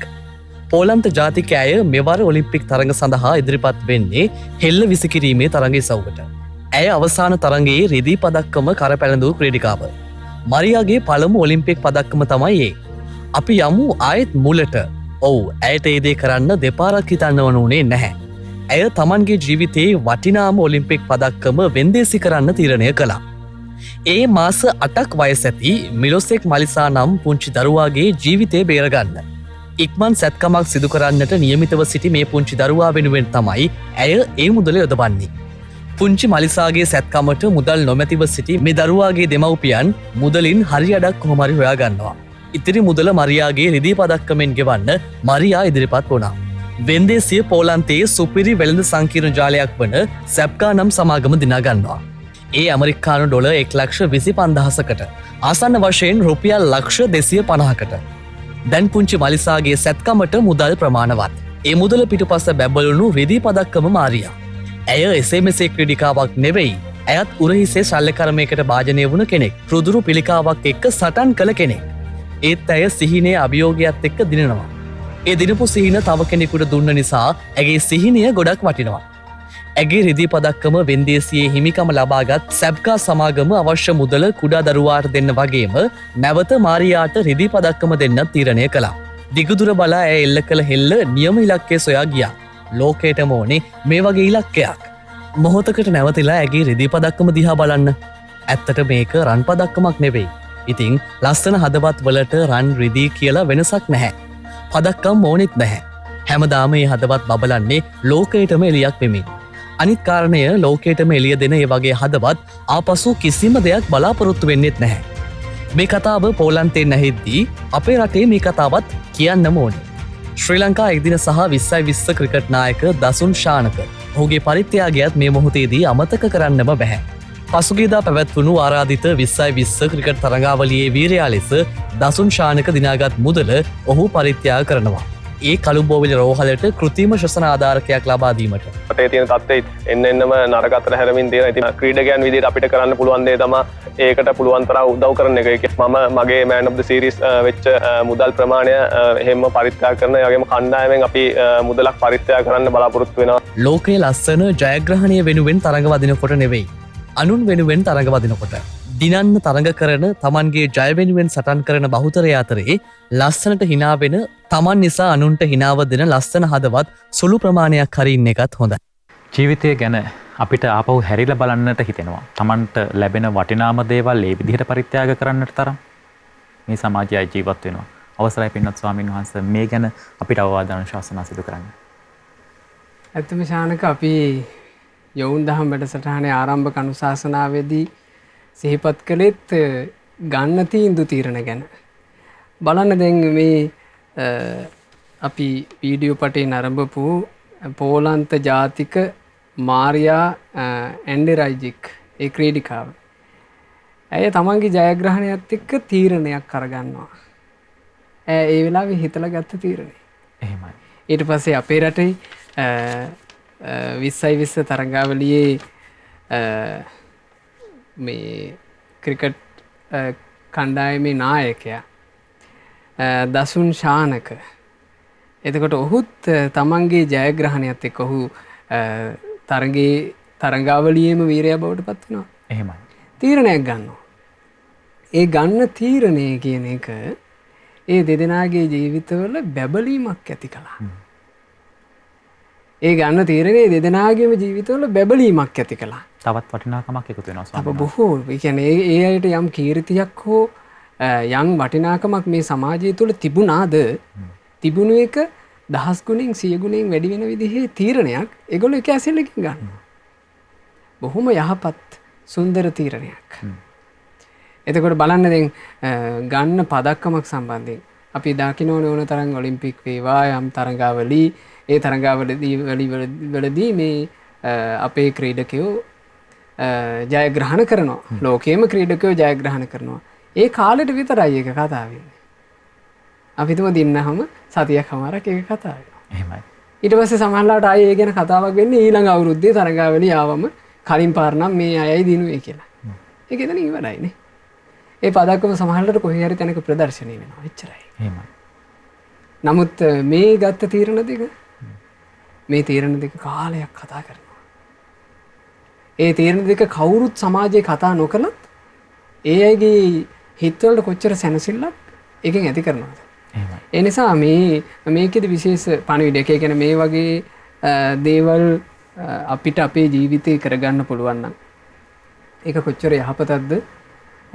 අපිට මේ මෑතක සමාජ මාධ්‍ය තුල නරඹන්න ලැබුණා.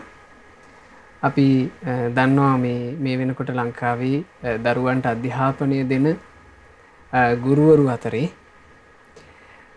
නොයෙක් ගුරුවරු ඉන්නවා. ඒ ගුරුවරුන් අතරේ එක ගුරුවරයෙක්ගේ ප්‍රකාශයක්. ඒක බොහොම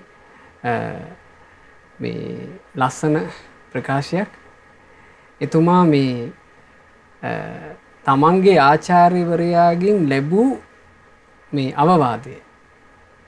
තමන්ගේ ආචාර්යවරයා තමන්ගේ ගුරුවරයා එක අවස්ථාවක අහලා තියෙනවා ඔයා ඉගෙන ගත්තාට පස්සේ අධ්‍යාපනය ලබලා මොකක්ද කරන්න බලාපොරොත්තු වෙන්නේ? අනාගත ඉලක්කය මොකක්ද? ඒ ඉලක්කය මොකක්ද කියලා අහුවාම මේ නොයේ දේවල් කියලා තියෙනවා. ඉතින් තමන්ට අපිට එක එක ඉලක්ක තියෙනවා. එහෙමයි. එතකොට ගුරුවරයා කියලා තියෙන්නේ එකම එක ඉලක්කයක්. එකම එක ඉලක්කයක්. ඒ ඉලක්කය වචන තුනකින් කිව්වා. මම හිතනවා මේ වචන තුන බොහොම වටිනවා අපේ ජීවිතේට. එහෙමයි. ලෝකයට උපකාර කරන්න. ඒ ලැබිච්ච අවවාදය තමයි ලෝකයට උපකාර කරන්න කියන වචන තුන. අපිට පුළුවන් නම් ශානක අපේ මේ ජීවිතෙන් අන්න එහෙම ලෝකයකට උපකාර කළ හැකි තව පිරිසකට යහපත හැදිය හැකි ජීවිතයක් ගොඩනගා ගන්න. මම හිතනවා ඒකට තමයි අපි මිනිසෙක් විදිහට උත්සාහ වෙන්න ඕනේ. මොකද මේ මනුස්ස ජීවිතේ දාලා අපි යනවා කවදා හරි. එහෙමයි. ඒ යන දවස වෙනකොට අපි සමාජය තුළ ජීවිතය ගත කළේ කොහොමද කියන එකෙන් තමයි අපි වටේ නිර්මාණය වෙන කතාව හැදෙන්නේ. අපි යහපත් විදිහට ජීවිතය හදාගත්තොත් අපි වටේ යහපත් වූ කතාවක් හැදෙනවා. එහෙමයි. අපි වටේ පිරිසක් හැදෙනවා. අපිට සමීප වෙන පිරිසක් හැදෙනවා. එහෙමයි. හැබැයි අපි ඒක අනිත් පැත්තට පෙරලා ගත්තොත් හාත්පසින් ඒක වෙනස් වෙනවා.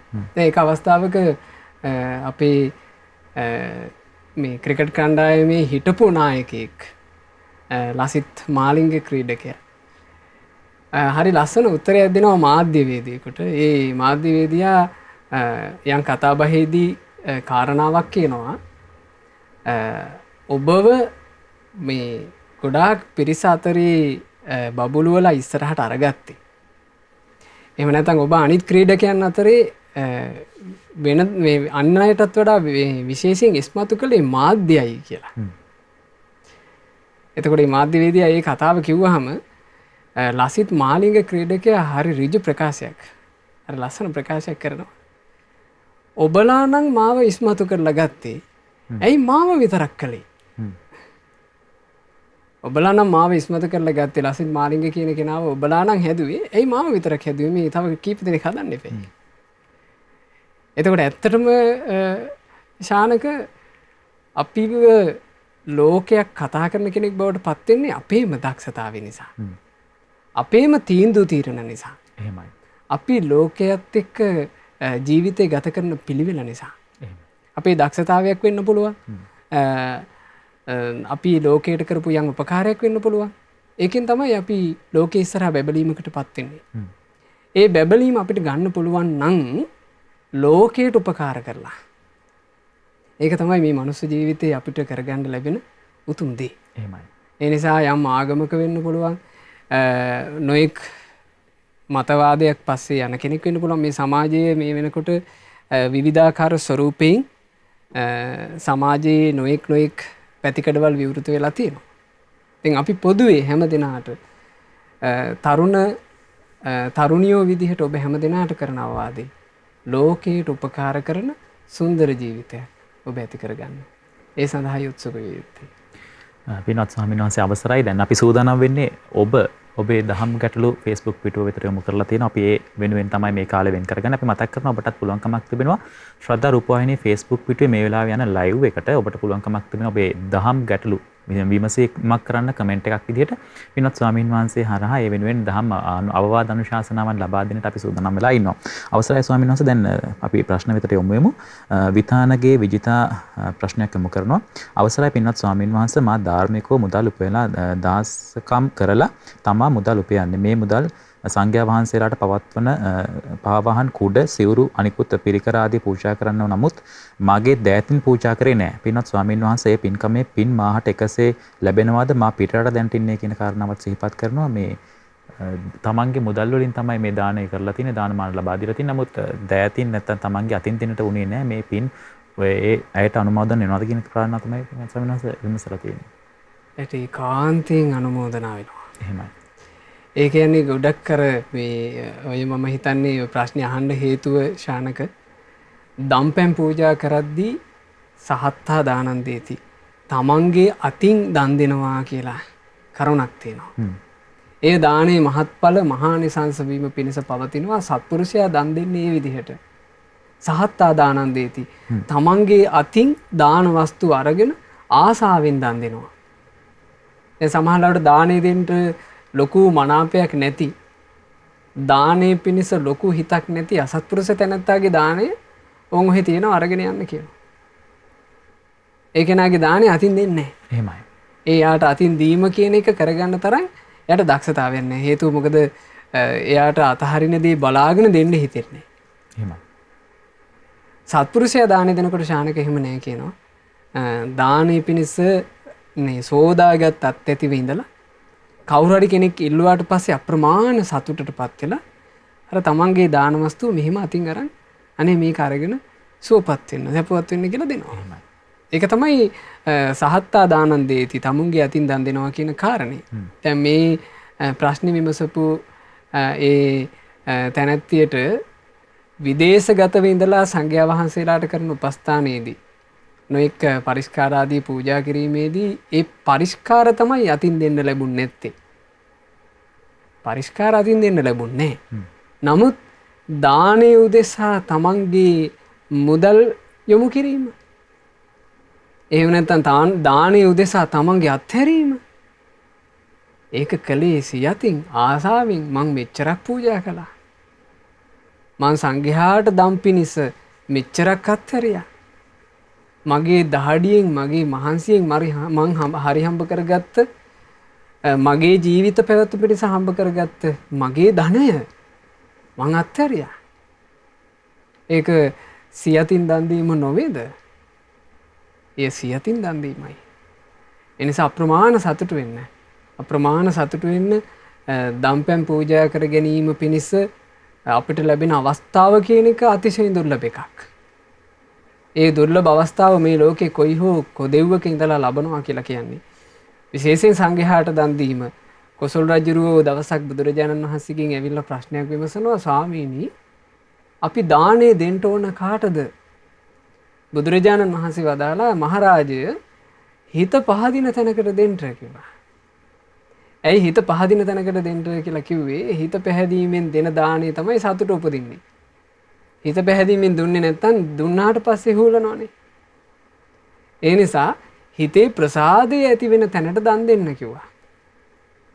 එතකොට රජුරුව අහනවා, ස්වාමීනි කාට දෙන දාන්නේද ගොඩාක් මහත්ඵල? බුදුරජාණන් වහන්සේ වදාලා මහරජය ඔබේ ඔය විමසීම ප්‍රශ්න දෙකක්, දෙවිදියක ප්‍රශ්න දෙකක්. දානේ දෙන්න ඕන කාටද කියන එකේදී පිළිතුර හිත පහදින තැනට දෙන්න කියන එකයි. හැබැයි මහරජය දන් දීමෙන් මහත්ඵල මහානිසංස වන්නේ සිල් ගුණ පුරනා මහසඟරුවනට දෙන දානයයි, සිල්වතුන්ලාට දෙන දානයයි. බුදුරජාණන් වහන්සේම දේශනා කළේ. එතකොට මේ ලෝකේ කොයි හෝ කොදෙව්වක ඉඳලා ඔබට සඟරුවනට දන් දෙන්න ලැබෙනවා නම් පින්වතුනේ ඒ දාන ගැන සතුටු වෙන්න. ඔබ යම් අයුරකින් හෝ දානය පිණිස හිම මුදල් පරිත්‍යාගයක් කරනවා නම් කොයි හෝ තැනක ඉඳලා ඔබ ඒක ගැන දෙපාරක් හිතන්න එපා. මේක අපිට අතින් දෙන්න ලැබෙන්නේ. අපි හිතමු මේ කාලේ සෑරජන් වහන්සේලා ඉදි වෙනවා. සෑරජන් වහන්සේ නමකගේ ඉදි කිරීමකට ලංකාවට එන්න විදිහක් නැහැ. ඔබ විදේශයක ඉඳලා ආධාර කරනවා. ඒ ආධාරය ඒ අත්හැරීම ඔබ හිතේ සතුටින් ඔබ හරි හම්බ කරගත්ත දේ අත්හැරියා. ඒ සියතින් දන් දීමයි. ඒ නිසා සියතින් දන් දීම කියන එක එහෙම තේරුම් ගන්න. තේරුම් අරගෙන ලැබුණු මනුස්ස ජීවිතේ කරගන්න තියෙන ලොකු පින්කමක් දානය. ඒ උතුම් දානමය පින්කම තවදුරටත් සිද්ධ කරගන්න. අවසරයි ස්වාමීන් වහන්සේ තවත් ප්‍රශ්නයක් තිබෙනවා. මේ ප්‍රශ්නය යොමු කරන්නේ නිරෝෂා ශිරෝමි. අවසරයි පින්වත් ස්වාමීන් වහන්සේ අපිට පේනවා අපි දකිනවා යම් යම් පුද්ගලයන් ලෝකේ දිනනවා. යම් අරමුණක් සඳහා වෙහෙසී ඒවා සාර්ථක කරගෙන ලෝකේ ජය ගන්නවා. අපි බුදුහිමිගේ ශ්‍රාවක දරුවන් විදිහට කොහොමද අප්‍රමාදීව කටයුතු කරලා මේ තමන්ගේ ජීවිතය ජය ගන්න කියන කාරණාව පහදලා දෙන්න කියලා පින්වත් ස්වාමීන් වහන්සේගෙන් ඉල්ලා සිටිනවා. අවසරයි ස්වාමීන් වහන්සේ. ජීවිතේ යම් තාක් ජය ගැනීම ඇද්ද? ඒ ජය ගැනීම අතරේ වටිනාම ජයග්‍රහණය කළේ සම්බුද්ධ ශාසනය. මේ ලෝකේ අපි කියනවානේ අහවල්ලු දිනුවා කියලා එක එක ජයග්‍රහණ.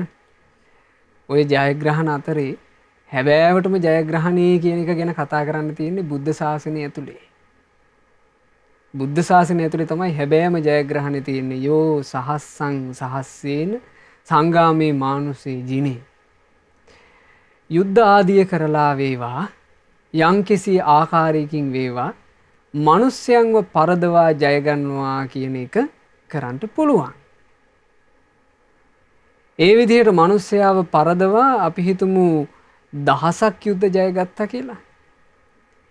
ඒ 1000ක් යුද්ධයන්ට වඩා වටින්නේ ඒකංච ජෙය්‍යාත්තානං යමෙක් තමන්ව දිනලා නම් සවේ සංගාම යුත්තමු. ඒක තමයි උතුම්ම යුද්ධේ. එහෙම. එතකොට ශානක බුද්ධ ශාසනය විතරයි තමන්ව ජය ගැනීම කියන එක තියෙන්නේ. එහෙම. බුද්ධ ශාසනයෙන් පරිබාහිරව තමාව ජය ගැනීම කියලා කතාවක් නැහැ. එහෙමයි. එහෙනම් ජයග්‍රහණ ගැන කතා කරනකොට ඔබ තේරුම් ගන්න දිනන කෙනෙකුට දිනන්න ලැබෙන උපදේශ අතරේ බුද්ධ ශාසනයේ උපදේශ තරම් වටින උපදේශ මේ ලෝකෙ වෙන නැහැ. ජීවිතේ දිනන්න යන්තාක් උපදේශ නැද්ද ලෝකේ? ඔය උපදේශන අතරේ ශානක බුද්ධ ශාසනයේ තරම් වටින කිසිම උපදේශයක් නැහැ. අනිත් උපදේශ බුද්ධ ශාසනයත් එක්ක පාහන්න සමීපෙටවත් බෑ. එහෙමයි.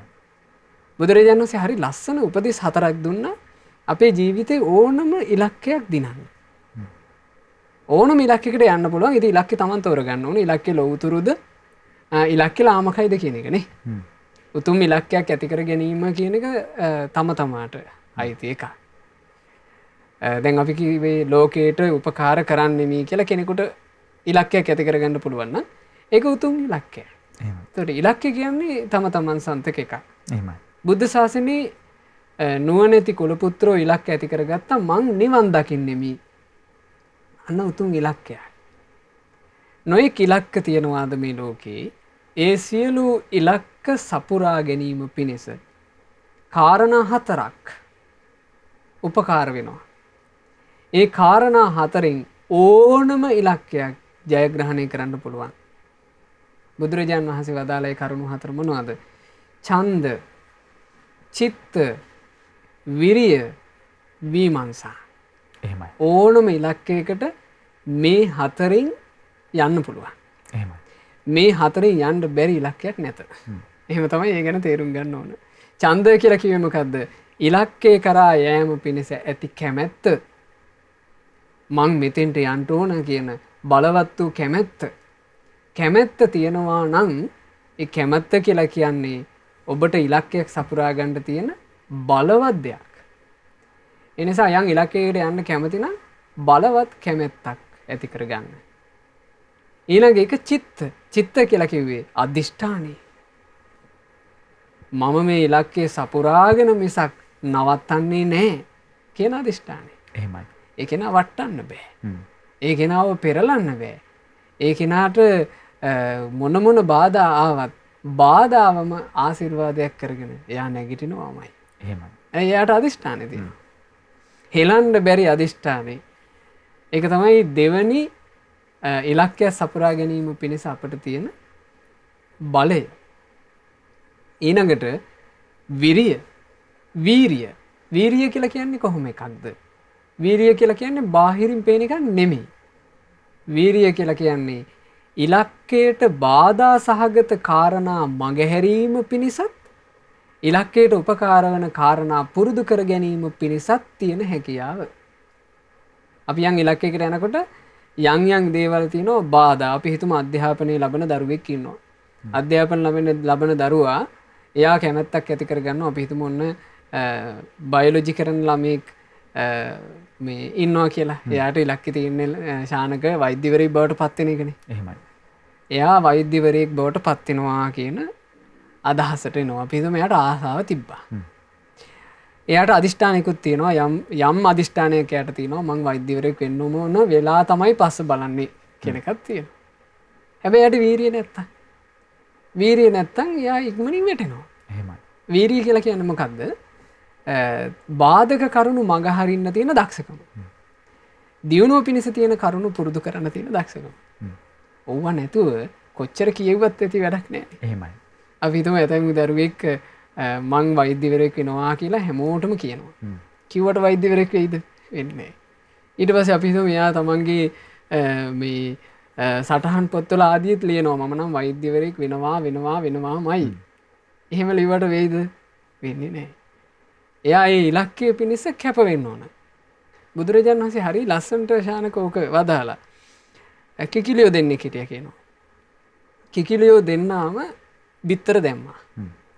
බිත්තර දාලා එක කිකිලියක් බිත්තර රකින්න පටන් ගත්තා.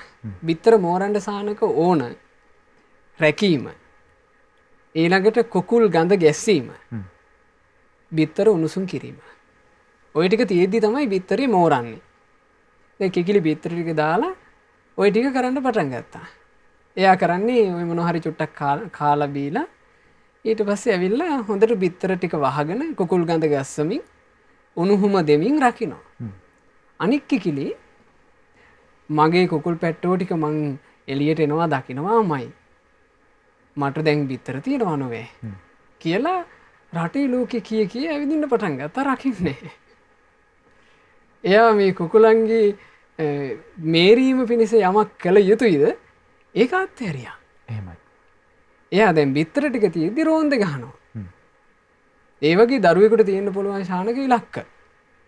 මං වෛද්‍යවරයෙක් වෙනවා, එහෙම නැත්නම් මං ඉහළට යනවා, මං දියුණු වෙනවා කියලා. අපි හිතමු එයා ඒවා කිය ජංගම දුරකථනය අරගෙන ඒකෙන් ගේම් ගහනවා. එයා කල යුතු දේ නෙවෙයි කරන්නේ. එහෙමයි.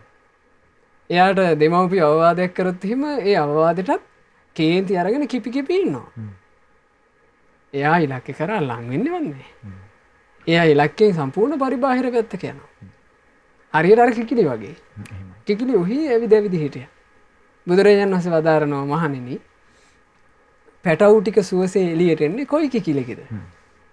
රැක්ක කිකිලිගේ.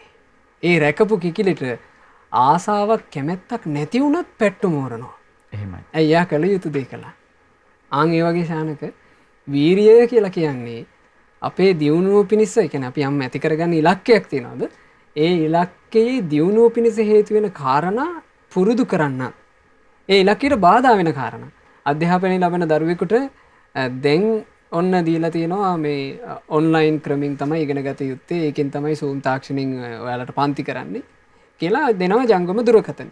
එහෙම නැත්නම් කම්පියුටරේ පාවිච්චි කරන්න වෙනදාට වඩා අවස්ථාවක් දෙමව්පියන්ට හදන්න වෙනවා. මේක හැදුවට පස්සේ මේ ළමයා තේරුම් ගන්න එපා මේකේ යහපත මොකක්ද අයහපත මොකක්ද කියලා. මෙයා ඒකම මුල් කරගෙන ඔහේ ගියොත් වෙනසෙනවමයි. එහෙමයි. එතකොට එයා තේරුම් ගන්න ඕන මට ඉගෙන ගන්නයි මේක අම්මලා අරන් දුන්නේ. එතකොට මගේ අධ්‍යාපනයට උපකාර කරන කාරණා තමයි මම මේකෙන් නැරඹිය යුත්තේ, සෙවිය යුත්තේ, පාවිච්චි කළ යුත්තේ. අනුපකාරේව බැහැර කළ යුතුයි. එහෙමයි. ඔන්න ඒක යාගේ ඥානෙනේ. ඒකට කියනවා වීරිය. එහෙමයි. ඊළඟට බුදුරජාණන් වහන්සේ දේශනා කළා අන්තිමේක විමර්ශා. විමර්ශා කියලා කියන්නේ ශානක නුවණින් සැලකීමේ දක්ෂකම. එහෙම නැත්නම් නුවණ. හැම අභියෝගයක්ම මගේ අරගෙන යන්න නුවණක් තියෙන්න ඕන. නුවණින් තමයි අර කාරණා ඔක්කොම ටික මේ සමබර කරගන්නේ. නුවණ තියෙන කෙනා තමයි කැමැත්ත සමබර කරගන්නේ, අදිෂ්ඨානය සමබර කරගන්නේ, වීරිය සමබර කරගන්නේ. ආන් ඒ බඳු තැනැත්තාට මේ ලෝකේ යන්නට බැරි ඉලක්කයක් නැත. රහතන් වහන්සේලා විහිුණේ ඕන් ඔය කාරණා හතරේ ඡන්ද, චිත්ත, විරිය, විමර්ශා. කැමැත්ත, අදිෂ්ඨානය, වීරිය නුවණ ප්‍රඥාව කියන කරුණු හතර මුල් කරගෙන ඒ නිසා ඕනම ඉලක්කයක් වෙනුවෙන් බුදුරජාණන් වහන්සේ වදාළ ওই කාරණා හතර පුරුදු කරන්න.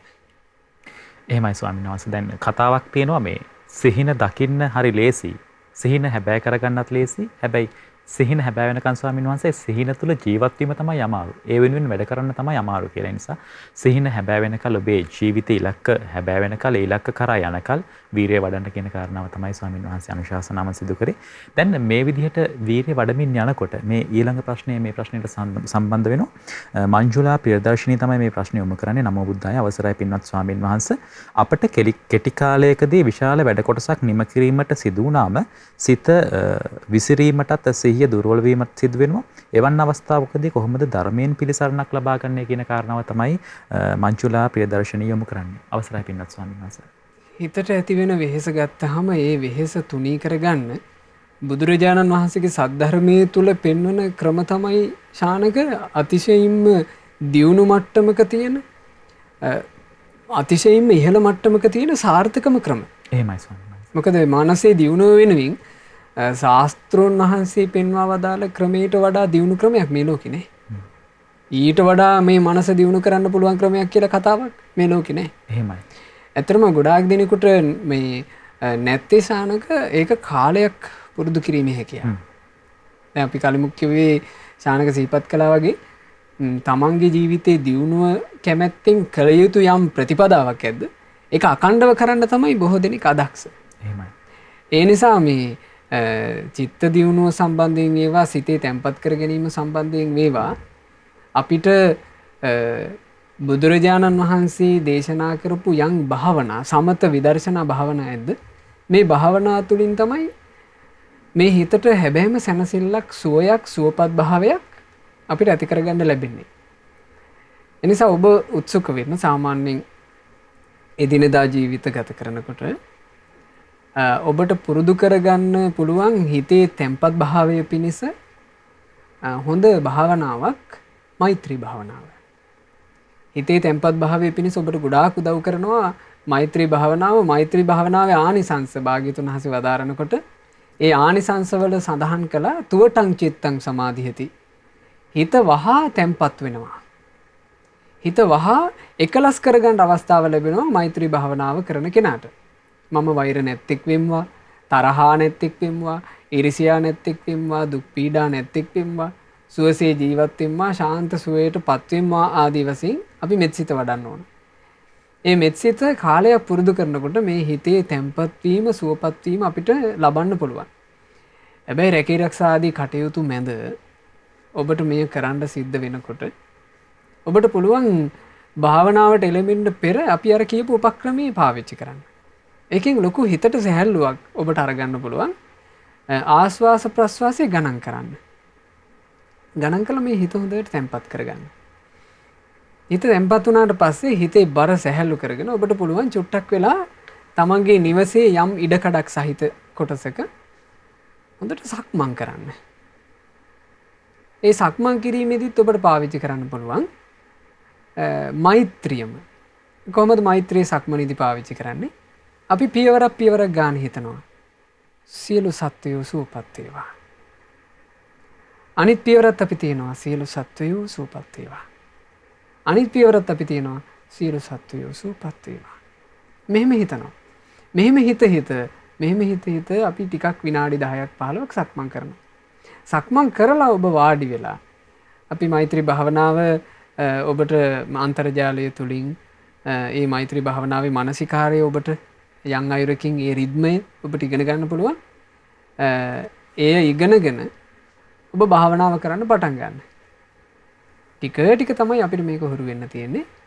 ඉතින් කාලයක් යනකොට සුළු කාලයක් යනකොටම ඔබට හොඳ හිතේ තැම්පත් බවක් සුවපත් බවක් ඇති කරගන්න පුළුවන් වෙයි. එහෙමයි ස්වාමීන් වහන්සේ. තවත් ප්‍රශ්නයක් තිබෙනවා. මේ ප්‍රශ්නය යොමු කරන්නේ අපි නම පසුව සිහිපත් කරගමු. පින්වත් ස්වාමීන් වහන්සේ, මගේ සැමියා හැමදාම බොන කෙනෙක්, මත්ද්‍රව්‍ය විකුණන කෙනෙක්. ඒක මිත්‍යා ආජීවයක් නිසා මම ඒ මුදල් වලින් කන්නේත් ගොඩක් කනගාටුවෙන්.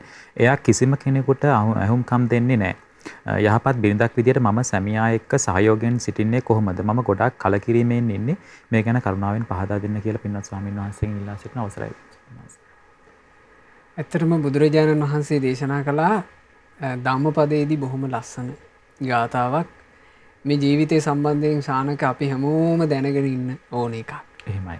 බුදුරජාණන් වහන්සේ වදාරනවා මේ ගාථාවේ අත්තනාව කතං පාපං අත්තනා සංකිලිස්සති.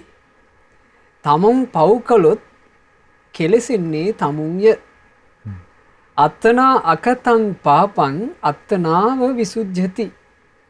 තමුන් පව් කරන්නේ නැත්තං ඒ පිරිසුදු බවද තමාටය. සුද්ධි අසුද්ධි පච්චත්තං. පිරිසිදු වීමත් අපිරිසුදු වීමත් යනු තමා සතු දෙයකි. නාඤ්ඤ මඤ්ඤං විසෝධේ. තව කෙනෙකුට තව කෙනෙක්ව සුද්ධ කළ නොහැක්කේය. බලන්න ජීවිතය සම්බන්ධයෙන් සම්පූර්ණ අර්ථය බුදුරජාණන් වහන්සේ මේකේ වදාලා. පිරිසුදු වීම අපිරිසුදු වීම කියන එක තමාට අයිති තමන්ගේ පෞද්ගලික එකක්. ඇත්තට මේක පෞද්ගලික එකක් වීම ශානක සතුටට කරුණක්. එහෙමයි. මොකද ලෝකෙම අපිරිසුදුනත් අපිට පිරිසිදු ඉන්න පුළුවන්. එහෙමයි ස්වාමීන් වහන්සේ. නැත්තම් ලෝකයට පුළුවන් වුණා නම් අපිව අපිරිසුදු කරන්න. හරි ප්‍රශ්නයක් නේ. බේරෙන්න විදිහක් නේ. එහෙමයි. ලෝකයට පුළුවන්කමක් තිබුණා නම් අපි අපිරිසුදු කරන්න. අපිට බේරෙන්න විදිහක් නෑ. ඇයි මේ ලෝකේ ප්‍රජාවට එකතු වෙලා අපි අපිරිසුදු තැනක් තික් කරන්න පුළුවන්. එහෙමයි. අපිට පුළුවන් නම් අපේ පිරිසුදුකම රැකගන්න. අපිට පුළුවන් නම් අපිව ලස්සනට හදාගන්න. ඒ ලස්සනට හදා ගැනීම කියන්නේ අපේ පෞද්ගලික කරුණක් නම් අපි කොහොමද කළ යුත්තේ? පෞද්ගලිකව ඒකට වෑයම් කරන්න ඕනනේ. එහෙමයි. අපි උත්සාහවත් වෙනවා වටේ පිටේ අපේ සමීපතමයන්ව බේරගන්න. ඒක අපිට කැමති වූ පමණින් කරන්න පුළුවන් එකක් නෙවෙයි. බුදුරජාණන් වහන්සේ ලෝකයට ධර්මයේ දේශනා කළේ මේ තුන් ලෝකෙම ඉන්න සත්ත්ව වර්ගයාට ජීවිතය හදාගන්න. නමුත් ඉතින් හැමෝම හදාගන්නේ නේ. එහෙමයි. හැම කෙනෙකුටම මේකට අවකාශය, ප්‍රඥාව, පින මේ හැමදේම නැහැ. එතකොට ඒ නිසා අපි තේරුම් ගන්න ඕන අපිට මේ දහම් පදයක් හරි තේරෙනවා නම්. දැන් මේ ධර්මය අහන කෙනෙක් නෙවෙයි කතා කරේ. අපිට දහම් පදයක් හරි තේරෙනවා නම් ශානක සතුටු වෙන්න ඕන. එහෙමයි. බොහෝ දෙනෙකුට ධර්මයට හිත පහන් වෙන්නේ මගේ හිත පැහැදුනා.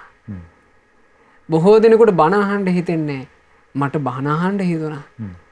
බොහෝ දෙනෙක් බණ කිය හොර රහතුන්ගේ වල්පල් අහනවා.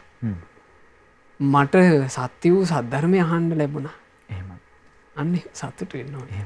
ඒ කියන්නේ අපි ওই කරුණ කලිමුත් සිහි කරලා තියෙනවා ශානක දුක් ගැහැට ගැන අපි කතා කරන්න ගත්තොත් ජීවිතවල කතා කරලා කෙලවරක් කරන්න බෑ. එක දිගට වැඩසටහන් කරන්න වෙන්නේ. ඒ කියන්නේ කතා කරලා කෙලවරක් කරන්න බෑ මේ ජීවිතයේ අරුබුද. එහෙමයි. සමහරුන්ට තියෙනවා එකට ඉන්න කට්ටිය නිසා අරුබුද. සමහරුන්ට තියෙනවා දරුවෝ නිසා අරුබුද. සමහරුන්ට තියෙනවා ස්වාමි භාර්යා අරුබුද. සමහරුන්ට රැකියා ස්ථානයේ අරුබුද. සමහරුන්ට අමනුස්ස ප්‍රශ්න. සමහරුන්ට කර්ම දෝෂ. මේවා කතා කරන්න ගත්තොත් එහෙම මේකේ කෙලවරක් කරන්න බෑ.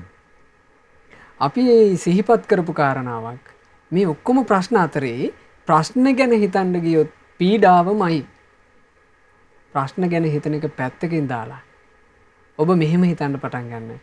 මෙහෙම ප්‍රශ්න මැද්දේ මට බුදුබණ අහන්න ලැබුණා. මෙහෙම ප්‍රශ්න මැද්දේ මට තෙරුවන් සරණ යන්න ලැබුණා. මෙච්චර ප්‍රශ්න සහිත ජීවිතයකත් මට සත්පුරුෂයන්ගේ ඇසුර ලැබුණා. මට කොච්චර වාසනාවක්ද? ආන් එහෙම හිතන්න. මොකද ශානක ඇතැම් ප්‍රශ්නවලට අපි කොච්චර ගැටුණත් ජීවිත කාලෙම ගැටිලවත් ඒවට විසඳුම් හොයන්න බෑ. එහෙමයි. විශේෂයෙන් අපිට පරිබාහිර තියෙන එකක්. අපි කැමති වෙනවා අපේ දරුවෝ හොඳට හැදේවා කියලා. දරුවෝ හොඳට හැදෙනවා කියන එක අපි කැමති වූ පමණින් අපට ලබන්න පුළුවන් එකක් නෙමෙයි. ඒ නිසා තමන්ගේ ජීවිතය සම්බන්ධයෙන් පෞද්ගලිකව හොඳ අවධානයකින් තමන්ට පුළුවන් විදිහට ජීවිතය හැඩගස්වා ගන්න මහන්සි ගන්න. හැඩගස්වා ගන්න ජීවිතේ රැක ගන්න මහන්සි ගන්න. ගුණධර්ම එකෙන් එක හරි දසමින් දසමේ හරි ජීවිතයට එකතු කරගන්න මහන්සි ගන්න.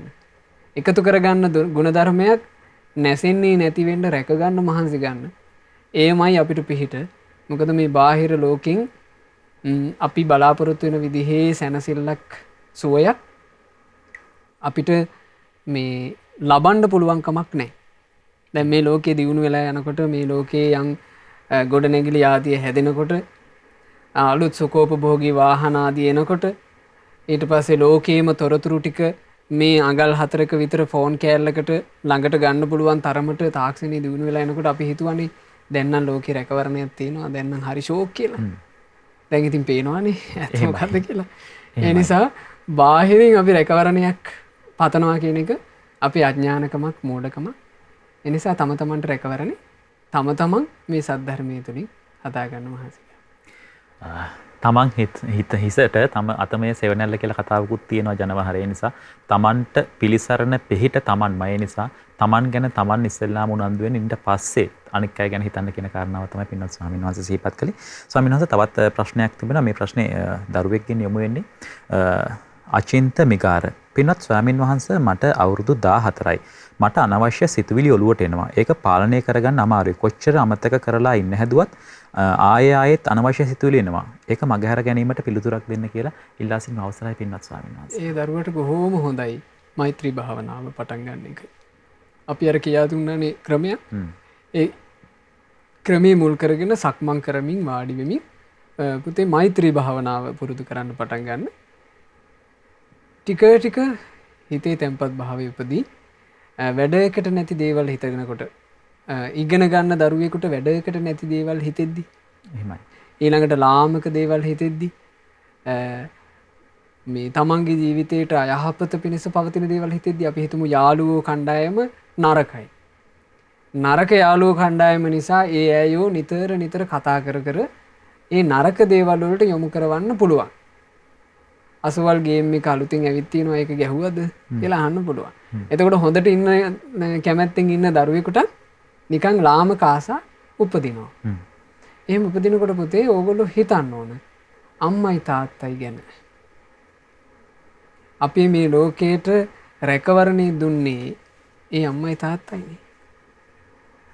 අපි අද මේ මනුස්ස ලෝකේ ඉපදිලා මේ මනුස්ස ලෝකේ මොහොතක් හරි ගත කරන්නේ අම්මයි තාත්තයි නිසානේ. ඒ දෙන්නා නිසානේ අපි උපන්නේ. ඒ දෙන්නා නිසානේ නොතේරෙන කාලේ අපි රැකුනේ. අන්න ඒ දෙන්නා ගැන හිතන්න. ඒ දෙන්නා සතුටු වෙන්නේ මං කොහොම හිටියොත්ද? මං ඒ නිසා ඒ දෙන්නා සතුටු වෙන විදිහට ජීවත් වෙන්න ඕන. ඒ දෙන්නාව සතුටු කරන්න පුළුවන් නම් මට ඊට වඩා දෙයක් නැහැ. අන් එහෙම හිතන්න. ඒකත් මේ අධ්‍යාපන කටයුතු ආදීදී යම් දරුවෙක් ප්‍රමාද වෙනවා නම් ඒ දරුවට හිත හදාගන්න හොඳ ක්‍රමයක්. ඒ නිසා මෛත්‍රී භාවනාව කරන්න. ඊළඟට තමන්ගේ දෙමව්පියෝ ගැන නිතර ආදරයෙන් හිතන දරුවෙක් වෙන්න. දෙමව්පියන්ට ආදරය කරන දෙමව්පියන්ගේ දුක තේරෙන දෙමව්පිය කරපු උපකාරය තේරෙන දරුවෙක් වෙනවා කියන එකත් මේ කාලෙට මේ යුගයට බොහෝම වටින එකක්. මොකද ලේසි කෙනෙකුට ඒක කරගන්න බෑ. ඒ නිසා ඒකට උරුමකම් කියන දරුවෝ බවට පත් වෙන්න කියලා අපි ඔයගොල්ලන්ට මතක් කරනවා. අවසරයි ස්වාමීන් වහන්සේ අපි අවසාන ප්‍රශ්නයට එමු. මේ භාවනාවත් එක්ක ටිකක් සම්බන්ධ හින්දා දැන් ස්වාමීන් වහන්සේ දේශනා කළාseම දැන් මෛත්‍රී භාවනාව ප්‍රගුණ කරන්නට කියන කාරණාව සිහිපත් වුණා. තවත් ප්‍රශ්නයක් වෙනවා සංජීවනයේ ජයශාන්ත තමයි මේ ප්‍රශ්න යොමු කරන්නේ. අවසරයි පින්වත් ස්වාමීන් වහන්සේ මට දැනගන්න ඕනි භාවනා කරනකොට එපා වෙනකොට මොකක්ද කරන්න ඕනි කියන කාරණාව කියලා. මම හිතන්නේ ස්වාමීන් වහන්සේ මේ භාවනාව දිගින් දිගටම කරගෙන යනකොට ඒ පිළිබඳව ඇතිවෙන එපා වීම නැත්තම් ඒක ඇති වෙනවා කියලා හැඟෙන එකක් වෙනවා. එතකොට ඒකට මොකද කරන්න කියන කාරණාව තමයි විමසන්නේ. භාවනාව වේවා යම් යහපත් ඕනෑම වැඩපිළිවෙලක් වේවා අපිට අඛණ්ඩව පුරුදු කරගන්න ලැබෙන්නේ ආනිසංස සිහි කිරීමෙන්. එහෙමයි. ආනිසංස හිතීම තමයි අපිට යමක් අඛණ්ඩව කරගෙන යන්න උදව් කරන්නේ. ඒකේ අපිට තියෙන්න ඕන අපේ ජීවිතේට පහසුවක් මේ විදිහේ පහසුවක් ලැබෙනවා නේද කියන දැක්ම. එහෙමයි. ඒ දැක්මත් එක්ක ආසා කරන දේනේ අපි පවත්වාගෙන යන්නේ. අපි ගත්තොත් එහෙම ටෙලි නාට්‍ය වල කොටස් මගහරින්න නැතුව බලනවා. ඒ හේතුව ආසයි. ආසාව හින්දා එක දිගට බලනවා. අන්න ඔය වගේ අපිට තියෙන්න ඕන භාවනාව පිණිස ආසාවක් ඒකෙන් ලැබෙන ආනිසංසය ගැන නිතර හිතලා හිත සතුටු කර ගැනීමක්. එහෙමයි. එතන මෙත්තානිසංස සූත්‍රයේ මෛත්‍රී භාවනාව කරන කෙනෙකුට මෙත්තානිසංස සූත්‍රයේදී බුදුරජාණන් වහන්සේ අනුශාසනා කළා මෛත්‍රී භාවනාවේ ආනිසංස ගැන. ඊළඟට අනිකුත් භාවනාවල ආනිසංස ගැන බුදුරජාණන් වහන්සේ බොහෝ කරුණු කාරණා දේශනා කරලා තියෙනවා. ඒ කරුණු කාරණා අපි නිතර සිහි කරන්න ඕන. මේ මනුස්ස ජීවිතේ ලැබූ කෙනෙකුට භාවනාවක හිත එකඟ කරගන්න ලැබෙනවා කියන එක කොච්චර දුර්ලභද කියලා හිතන්න ඕන. එහෙමයි. ඒකට කැමැත්තක් ඇති කරගන්න ඕන. කැමැත්ත ඇති කරගෙන තමයි අපි ඒ කැමැත්තත් එක්ක තමයි මේක අල්ලගෙන යන්න තියෙන්නේ. ඕකෙදි ශානක මෙහෙම කරුණක් සිහි කරන්න ඕන. දැන් හරි මේ බණ භාවනා කිරීම වේවා ධර්මයේ හැසිරීම වේවා මොයි කාරණේ ගත්තාම ගොඩාක් දෙනෙක් අමාරුව එන්න කලින්ම අමාරුයි කියලා කියන්නේ. එහෙමයි. ඇත්තටම ඔය බණ භාවනා කරගෙන යද්දි වේවා ධර්මයේ දිනු කරද්දි වේවා අපහසු දුෂ්කර අවස්ථාව එන්නත් පෙරම තමයි ඔය අමාරුයි කියලා ගොඩාක් දෙනෙක් කියන්නේ. එහෙමයි. ඒ කියන්නේ මේක මේ ගොඩාක් පහසුවෙන් කැමති වෙනවා. මොකද මේ දේශනාවේ අපි කියවනකොට අපි ඉගෙන ගන්නේ මහා පින්වන්තයෝ ගැනනේ. ඒ මහා පින්වන්තයන්ට වේගෙන් ධර්මය අවබෝධ කරන්න පුළුවන් වුණා. අපි නිකන් අපි ගැන මේ අමුතු හැඟීමකින් ඉන්නවා ඒ පින්වන්තයන්ට වගේම අපිටත් මේක වැඩ කරයි කියලා. ඉතින් අපි තේරුම් ගන්න එපා මේ මහා පින්වන්තයෝ බව. එහෙමයි. සම්බුදුරජාණන් වහන්සේ දකින්න පින් තිබිච්ච අය. සම්බුදුරජාණන් වහන්සේගේ සෙවණේ ඉන්න පින් තිබිච්ච අය. බුදුරජාණන් වහන්සේගේ සොරයෙන් බණ අහන්න පින් තිබිච්ච අය. එහෙමයි. අපි කවුදනේ? අපි මේ මෑත යුගයක බුදුරජාණන් වහන්සේ පිරිනිවලා අවුරුදු 1000 ගාණක් ගියාට පස්සේ මේ වාසංගතාදී මහා අරගල කරදර මැද මිත්‍යා දෘෂ්ටිකයෝ එහෙන් ඉද්දි සිවුරු පොරවාගෙනත් බොරු බේගල් කියන පිරිස් ඉද්දි ඒ බඳු මහා පිරිසක් අස්සේනේ අපි මේ. එතකොට අපිට අපි තේරුම් ගන්න ඕන අර උත්තමයන්ට සාපේක්ෂව ඒ උත්තමයන්ට තිබුණේ මහා පර්වත වගේ පින් නම් අපිට තියෙන්නේ දූවිලි වගේ පිනක්. එහෙමයි. හැබැයි මේ යුගයත් එක්ක සලකනකොට අපිට තියෙනවා බොහොම වටින පිනක්. මේ යුගයත් එක්ක සලකනකොට අපිට වටිනා පිනක් තියෙනවා මේ බණපද අහගන්න සත්පුරුෂයන්ගෙන්ම බණ අහන්න අපිට අවස්ථාව ලැබීම. ඒ අවස්ථාව ලැබිච්ච මොහොත ගැන මේ මෙහෙම තේරුම් ගන්න ඕන.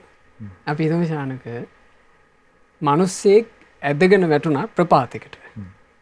දැන් මේ මිනිසයා ප්‍රපාතයට වැටෙනවා. වැටෙද්දි මේ මිනිසයාට එල්ලෙන්න රැහැනක් හරි දණ්ඩක් හරි මොකක් හරි එකක් අහු වුණා අතට. මේ දරුණු ප්‍රපාතයකට වැටෙන මිනිසයාට එල්ලෙන්න කියලා යමක් ලැබීම කියලා කියන්නේ වාසනාවනේ. සමහරු එල්ලෙන්න කිසිවක් නැතුවම ඔහේ ඇදගෙන වැටෙනවා. එහෙමයි. මෙයාට අහම්බට වගේ එල්ලෙන්න එකක් හම්බ වුණා. දැන් මෙයා එල්ලුණා. එල්ලිලා ටික වෙලාවක් යනකොට ශානක එල්ලිච්ච ගමන් සනීපයි. එහෙමයි. එල්ලිලා ටික වෙලාවක් යනකොට ඇඟේ බරට මේ අත කිටි කිටියේ රිදෙන්න පටන් ගන්නවා. එල්ලිලා ටිකක් වෙලා යනකොට හරි අමාරුයි. නොයෙක් අපහසුතා එන්න ගන්නවා. අරහෙ රිදෙනවා, මෙහෙ රිදෙනවා, වෙහෙසෙනවා. අමාරුයි කියලා හිතෙනවා. දැන් ශානක මොකක්ද කළ යුත්තේ? රිදෙනවා කියලා අතහැරිය යුතුද? රිදෙනවා කියලා අත්හැරියොත් හරිද? කොච්චර රිදි වුණත් අත් පුපුරු ගහද්දී වුණත් කළ යුත්තේ අල්ලාගෙන ඉඳීමයි. අල්ලාගෙන හිටියොත් රැකෙනවා. අතහැරියොත් වැටෙනවා. මේ මනුස්ස ජීවිතය ගැන අපිට හිතෙන්නේ අමාරුවෙන් හරි අල්ලාගෙන හිටිය යුතු එකක් කියලා. මොකද මේක අමාරුයි. බුද්ධ කාලේ වගේ නෙමෙයි. ඊළඟට අපේ මිහිඳු මහරහතන් වහන්සේ වැඩම කරපු ඒ යුගයේ වගේ නෙමෙයි. ඊට පස්සේ වුණත් රහත් සංඝ පරපුරක් තිබුණා. ඒ යුගයේ වගේත් නෙමෙයි. එහෙමයි. හරි දුෂ්කර කාලයක්. දුෂ්කර කාලයක් සම්බුද්ධ ශාසනය පිහිට ලබන්න තියෙන අවසාන අවස්ථාව දෝ කියලා අපිට හිතෙන කාලයක්. ඉතින් ඒ නිසා මේ වෙලාව අපි තේරුම් අරගන්න ඕන අර නිකන් අපි මවාගත්තා කියලා යමක් ශානක මවා ගන්න දෙයකින් අපිට ප්‍රතිඵල නැහැ. එහෙමයි. මවා ගන්න දෙයින් අපිට කරන්න පුළුවන් රංගපාන්න. දැන් ගොඩාක් ඔය මේ රහතුන්නේ කියාගත්ත අය මාර්ගඵලලාභින්නේ කියාගත්ත අය කරන්නේ රංගපෑමනේ. ඉතින් ඒගොල්ලන්ටත් වඩා හොඳට රංගපානවා නළු නිලියෝ. එහෙමයි. ඉතින් ඒ රංගපෑම කියන එක මවාගෙන කරන එකක්. නමුත් අපි යථාර්ථය දකින්න ඕනනේ. ඇත්ත මොකද්ද කියන එක. එතකොට තම තමන්ට මේක කරගන්න තියෙන දුෂ්කරතාවය දකිනකොට අපි උත්සුක වෙන්න ඕන. මේක මේ අන්තිම මොහොතේ තියෙන තැනක්. මේ මොහොතේ මං කොහොම හරි එල්ලලා ඉන්න ඕන. ඒකට හේතුව මීට වඩා රැකවරණයක් නෑ. අපි හිතමු මේ දේ අමාරුයි කියලා අපි සල්ලි හොයන්න කැපුණා කියලා. අපි ගොඩාක් සල්ලි හොයන්න කැපෙනවා ඔය ආගම දහම ඕනේ පැත්තකට ගියපු දෙන් කියලා. අපි සල්ලි හොයන්න කැපවෙනවා. සල්ලි හොයලා මේ මිනිස්සයා සල්ලි වලින් පිහිටක් නොලබාම මැරිලා යනවා පේනවනේ. එහෙමයි. නේද අපිට පේනවනේ මේක. ඇත්තටම මේක මේ මං හිතනවා මේ බුද්ධිමත් කෙනෙකුට සාමාන්‍යයෙන් අපි මේ කාරණේ කිව්ව ගමන් තේරෙන්න ඕන. ඇත්තනේ මේක කියලා. ඊළඟට ප්‍රසිද්ධිය ඇති කරගන්න මිනිස්සු ගැන අපිට පේනවා කොච්චර ප්‍රසිද්ධ වුණත් එයා මේ ප්‍රසිද්ධිය ඔක්කොම මෙහෙ තියලා යනවා. එහෙමයි. ඊළඟට අපිට පේනවා යම් නොයෙක් දැන් මෙහෙම කියන්න ගත්තොත් එහෙම මේ සමාජයේ අපි දියුණු පැතිකඩවල් ආදී ගොඩාක් දේ තියෙනවනේ. ඒ ඕනම පැතිකඩක් ඔස්සේ ගියපු අය ඒ ඔක්කොම ටික දාලා යන හැටි ශානක අපිට පේනවනේ. අපිට පේනවා ධර්මය අහන අයත් මැරිලා යනවා. ඒ අයත් මැරෙනවා පේනවා. ස්වාමීන් වහන්සේලාත් මැරෙනවා පේනවා. ස්වාමීන් වහන්සේලා අපවත් වෙනවා අපිට පේනවා. ඉතින් මේ ඔක්කොම දකිද්දී අපිට තේරෙනවා මේ ලෝකේ හැමදේම નિසර්වී. එහෙමයි.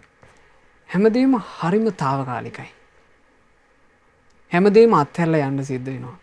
අපි ආදරය කරනවා කාලයක් මහන්සි වෙලා අපි සම්බන්ධතා හදාගන්නවා. සමහරවිට තරුණ තරුණියෝ ආදර සම්බන්ධතා ආදී හදාගන්නකොට මහා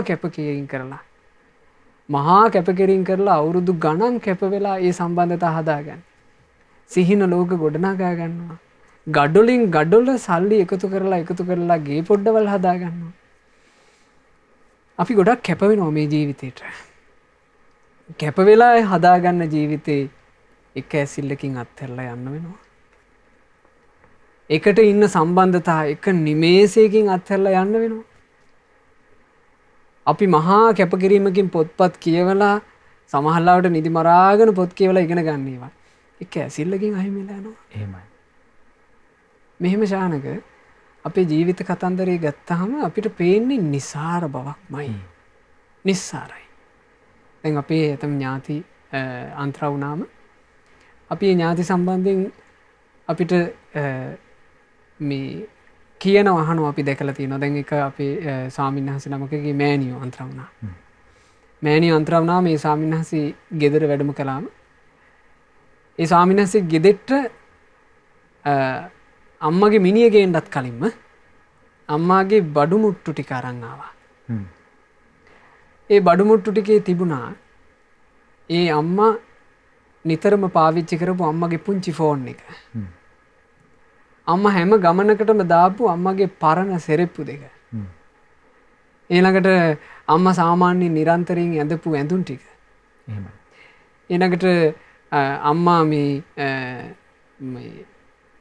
පළඳින අම්මා ගමනකට පළඳින වැඩ කරන්නේ නැති ඔරලෝසුව. ඊළඟට අම්මට ගමනකට නැතුවම බැරි කුඩේ. ඊළඟට අම්මගේ පර්ස් එක. අම්මගේ අරුංගල් දෙක. මේ ටික තිබුණා. අම්මගේ මගුල් මුද්ද තිබුණා. එතකොට මේ ඔක්කොම ටික ස්වාමීන් වහන්සේට ගෙනත් දුන්නා. ඒ ස්වාමීන් වහන්සේ මේ ටික දිහා බලලා කල්පනා කළා. මේ ඔක්කොම දාලා මගේ අම්මා ගිහිල්ලා. අපි හැමදෙනාට එහෙම නෙවෙයිද? මම ওই කිව්වේ සුළු මිනිස්සෙක් ගැන. අහිංසක බොහොම අමාරුවෙන් ජීවිතේ ගැට ගහගෙන ජීවත් වෙච්චි ස්වාමීන් වහන්සේ නමකගේ මෑණියක් ලෝකෙන් නික්ම ගිහපු හැටි.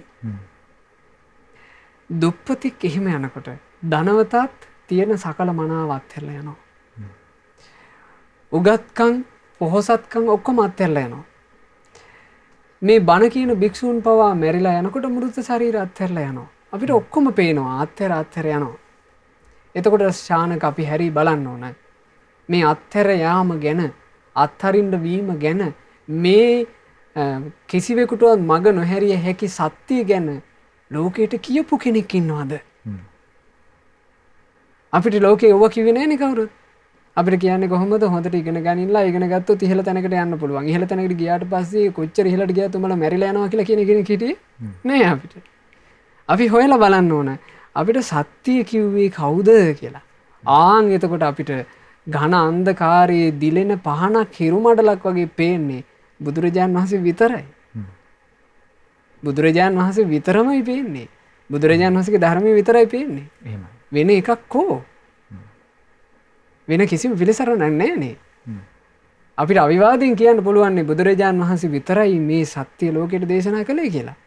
එහෙනම් මේ ඔක්කොම ලෝකේ අසරණයි කියලා තේරුම් ගන්නකොට අපි එකම එක සත්‍ය කියපු මුනිවරයාගේ ඒ උතුම් ධර්මයමයි සරණ යුත්තේ. අපිට වෙන පොටක් නෑ. ඒ නිසා අමාරුවෙන් හරි ඒ පොට තමයි අල්ලගෙන ඉන්න ඕනේ. අමාරු වෙන්න පුළුවන්. නමුත් අමාරුවෙන් හරි ඒ සත්‍ය තුල අපි ශක්තිමත් වුණොත් එහෙම අපිට යම් දවසක සත්‍ය අවබෝධ කරන්න අවකාශ ලැබේ. එහෙමයි ස්වාමීන් වහන්සේ. අපිට මේ මනුෂ්‍ය ආත්මය මනුෂ්‍ය ජීවිතය ලැබුණේ බොහොම අහම්බෙන්. මේ සංසාර ගමනේදී සමහර විට මේ හම්බ වෙච්ච අහම්බ අවස්ථාවෙම උපරිම ඵල ප්‍රයෝජන නෙලා ගන්න අපි ඔබට ආරාධනා කරනවා. විශේෂයෙන්ම තාරුණ්‍යයට මතක් කරනවා. සමහරට කෙනෙක් වයසට ගියාට පස්සේ තමයි ධර්මයේ පිළිසරණ යන්නේ. ධර්මයේ පිළිසරණ ප්‍රාර්ථනා කරන්නේ. නමුත් ඔබ භාග්‍යවන්තයි, අතිශයින්ම භාග්‍යවන්තයි. තරුණ කාලෙදිම මේ ධර්මයේ ප්‍රගුණ කරන්න, තමන්ගේ ජීවිතය සාක්ෂාත් කරගන්න, සාර්ථක කරගන්න, සංසාර ගමනම සාර්ථක කරගන්නට මේ ධර්මය සමීප කරගන්නට ඔබ භාග්‍යවන්තයි. අද දවසේදී යොවුන් දහම් වැඩසටහන මේ ආකාරයට නිමාවට පත් කරන්නටයි සූදානම් වන්නේ. ඊට මත්තෙන් අද දවසේදී මේ වැඩසටහන වෙනුවෙන් ප්‍රතිබර විකාශන දායකත්වය එකතු කර පින්වතුන් වෙනුවෙන් පුණ්‍යානුමෝදනාවයි සිදු කරන්න සූදානම් වන්නේ. පින්වත් ස්වාමීන් වහන්සේ උදෙසා අපි නැවත වාරයක් සාදුනාද නන්වමින් ආරාධනා කරනවා. මේ වැඩසටහන වෙනුවෙන් ප්‍රතිබර විකාශන දායකත්වය එකතු කළ පින්වතුන් උදෙසා මෙතෙන් සිට පුණ්‍යානුමෝදනාන් සිදු කරන්න සැකේ. පින්වත් ස්වාමීන් වහන්සේ අවසරයි. සාදු සාදු සාදු. අද යොවුන් දහම් වැඩසටහනේ සජීව විකාශයට දායකත්වය දරන්නේ පින්වත් කාවින්ද රාජපක්ෂ මහත්මයා සහ ඒ මහත්මිය විසිනුයි. ඒ අයගේ දායකත්වයෙන් අපිට මේ වටිනා දහම් පද ඉගෙන ගන්න කතා කරන්න අවකාශ ලැබුණා. රැස් කළ සියලුම පුණ්‍ය ධර්මයන් අනුමෝදන් කරමු අපි පළමු කොට සියලු දෙවිවරුන්ට. සක් දෙවිදුන් සතර වරම් දෙවිවරුන් ප්‍රධාන සදෙව්ලෝ වැසි දෙවියෝ පින් අනුමෝදන් වෙත්වා. අප හැමදෙනාගේ ඉෂ්ඨකාමී හිතකාමී සියලු දෙවි දේවතාවුන්ද පින් අනුමෝදන් වෙත්වා. මේ ලංකා භූමිය සුරකින සුමන සමන් දෙව්නිරිදුන් ප්‍රධාන සියලු දෙවියෝ සතුටු සිතින් පින් අනුමෝදන්ව දෙවියෝ දිවිය සැපයෙන් දිව්‍යාශ්චර්යයෙන් වැඩෙත්වා. ඒ සියලු දෙවියන්ගේ නිරන්තර රැකවරණය අප හැම දිනාට දෙවියෝ සලසා දෙත්වා. දෙවියෝද සංසාර දුකින් අත මිදෙත්වා. සාදු සාදු සාදු. රැස් කළා වූ සියලු පුණ්‍ය ධර්මයන් මෑත යුගයේ අපි හැම දෙනා කෙරෙහි අනුකම්පාවෙන් බුදුරජාණන් වහන්සේගේ සොඳුරු දහම අපට තේරෙන විදිහට වැටහෙන විදිහට හිත පහන් වී යන විදිහට අපට දහම කියා දීපු අපේ ගුරු දේවෝත්තම පින්වත් ලොකු ස්වාමීන් වහන්සේට මේ සියලුම පුණ්‍ය ධර්මයන් එකලෙසම අනුමෝදන් වෙත්වා අනුමෝදන් වෙත්වා. ගුරු දේවයන් වහන්සේ නිදුක්ව නිරෝගීව දීර්ඝායුෂ සම්පන්නියම ලබත්වා. මේ ගෞතම බුදු සසුන තුළම උතුම් වූ චතුරාර්ය සත්‍ය ධර්මය පරිපූර්ණ වශයෙන්ම අවබෝධ කරන්නට වාසනාව ලැබෙත්වා. සාදු සාදු සාදු. රැස් කළා වූ උදාරතර පුණ්‍ය ධර්මයන් අද දවසේ ධර්ම දානය සිදු කළ පින්වත් කාවින්ද රාජපක්ෂ මහත්මයා සහ ඒ මහත්මියගේ නමින් මිය ගියා වූ සියලු ඥාතීන්ට හිත මිත්‍රාදීන්ට පින් අනුමෝදන්ව ඒ හැම දිනාගේ පරලෝ ජීවිතේ සැපවත් වේවා. අනන්ත සසර පුරාවට මිය ගියපු ඒ සියලු ඥාතීන්ට මේ දුක් සහිත සසර ගමනින් ඊතා ඉක්මනින්ම නිදහස් වෙන්න ලැබෙත්වා කියන ප්‍රාර්ථනාවෙන් පින් අනුමෝදන් කරන්න.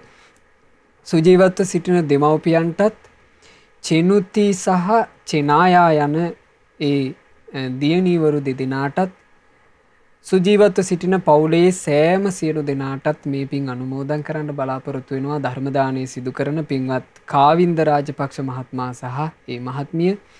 ඉතින් ධර්ම දානය සිදු කළා වූ ඒ සුපින්වතුන්ලාට මේ සියලුම පුණ්‍ය ධර්මය අනුමෝදන් වෙත්වා. මේ උතුම් ධර්ම දානය සිදු කරගෙන ඒ පින්වතුන්ලා ප්‍රාර්ථනා කරන උතුම් පුණ්‍ය ප්‍රාර්ථනාව කොරෝනා වසංගතයෙන් පීඩාවට පත්ව සිටින ලංකාවාසී ලෝකවාසී සියලු දෙනාට මේ පිනෙන් සිත ශාන්තිය ආශිර්වාදයම සැලසේවා. ඊතා ඉක්මනින්ම මේ වසංගතය ලංකා භූමියෙන් සහ ලෝකයෙන් තුරන් වේවා කියන බලාපොරොත්තුනුයි මේ ධර්ම දානය සිදු කළේ.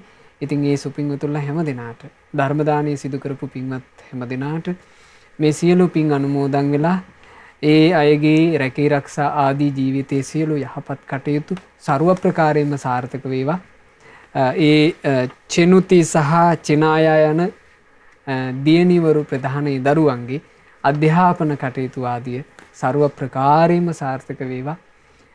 ජීවිතයට සියලු යහපත අභිවෘද්ධිය සැලසේවා. ශ්‍රද්ධා මාසික ධර්මදාන සමාජික පින්වතුන්ලා හැම දිනාටත් සුපින්වත් ඔබ සෑම සියලු දෙනාටත් ඒ වගේම අද දවසේ මේ යොවුන් දහම් වැඩසටහනේ මෙහෙයවීම් කටයුතු සිද්ධ කරපු අපේ පින්වත් ශානක නිවේදක මහත්මයාට ඒ වගේම මේ වැඩසටහන සජීවීව ඔබ වෙත අරගෙන ඉද්දී විශාල කැපකිරීමක් කරන ශ්‍රද්ධා රූපවාහිනී කාර්ය මණ්ඩලයේ සෑම සියලු දෙනාටත් මේ සියලු පින් අනුමෝදන් වෙලා සියලු දෙනාට සියලු යහපත අභිවෘද්ධිය සැලසේවා. ගෞතම සාසනය තුල මේ සොඳුරු සද්ධර්මය අවබෝධ කරන්න හැම දිනාටම වාසනාව ලැබේවා. හැම දිනාටම තෙරුවන් සරණයි. නමෝ බුද්ධාය. සාදු සාදු සාදු. පින්වත් ස්වාමීන් වහන්සේ උදෙසාත් අපි පුණ්‍යානුමෝදනා එකතු කරමු. පින්වත් ස්වාමීන් වහන්සේ නිදුක් වේවා, නිරෝගී වේවා, සුවපත් වේවා. මේ ගෞතම බුද්ධ ශාසනය තුලදීම උතුම් වූ චතුරාර්ය සත්‍ය ධර්මයන් සුවසේම අවබෝධයේ පිණිස මේ සියලුම පුණ්‍ය ධර්මියෝ හේතු උපකාර වේවා. සාදු සාදු සාදු. පින්වත්නි, අද දවසේදී යොවුන් දහම් වැඩසටහන මේ ආකාරයට අවසන් කරන්නටයි සූදානම් වන්නේ. ඊට මත්තෙන් මා සිහිපත් කරගන්නවා අද වැඩසටහන වෙනුවෙන් බැතිබර විකාශන දායකත්වය එකතු කළ පින්වතුන්. පින්වත් කාවින්ද රාජපක්ෂ මහතා සහ එම මහත්මිය තමයි අද දවසේදී බැතිබර විකාශන දායකත්වය එකතු කළේ. පින්වත්, ඔබටත් පුළුවන්කමක් තිබෙනවා මේ සතියන්තයේ යොවුන් දහම් වැඩසටහන සඳහා බැතිබර විකාශන දායකත්වය එකතු කරන්න. ඒ සඳහා විස්තර දැනගන්න කතා කරන්න 071 232 88 87 දුරකථන අංකයට. 071 232 88 87 දුරකථන අංකයට. එළඹෙන සතියන්තයේ සතියන්ත සෙනසුරාදාවේ හරියටම සවස් දහවල් 1ට ඔබ හමුවීමේ බලාපොරොත්තු වෙන සමුගන්නවා. ඒත් එක්ක තෙරුවන් සරණයි ඔබට. නමෝ බුද්ධාය. මෙවැනි වටිනා ධර්මදේශනා ශ්‍රවණය කිරීමට ශ්‍රද්ධා ඩේලි YouTube චැනලය සබස්ක්‍රයිබ් කරන්න.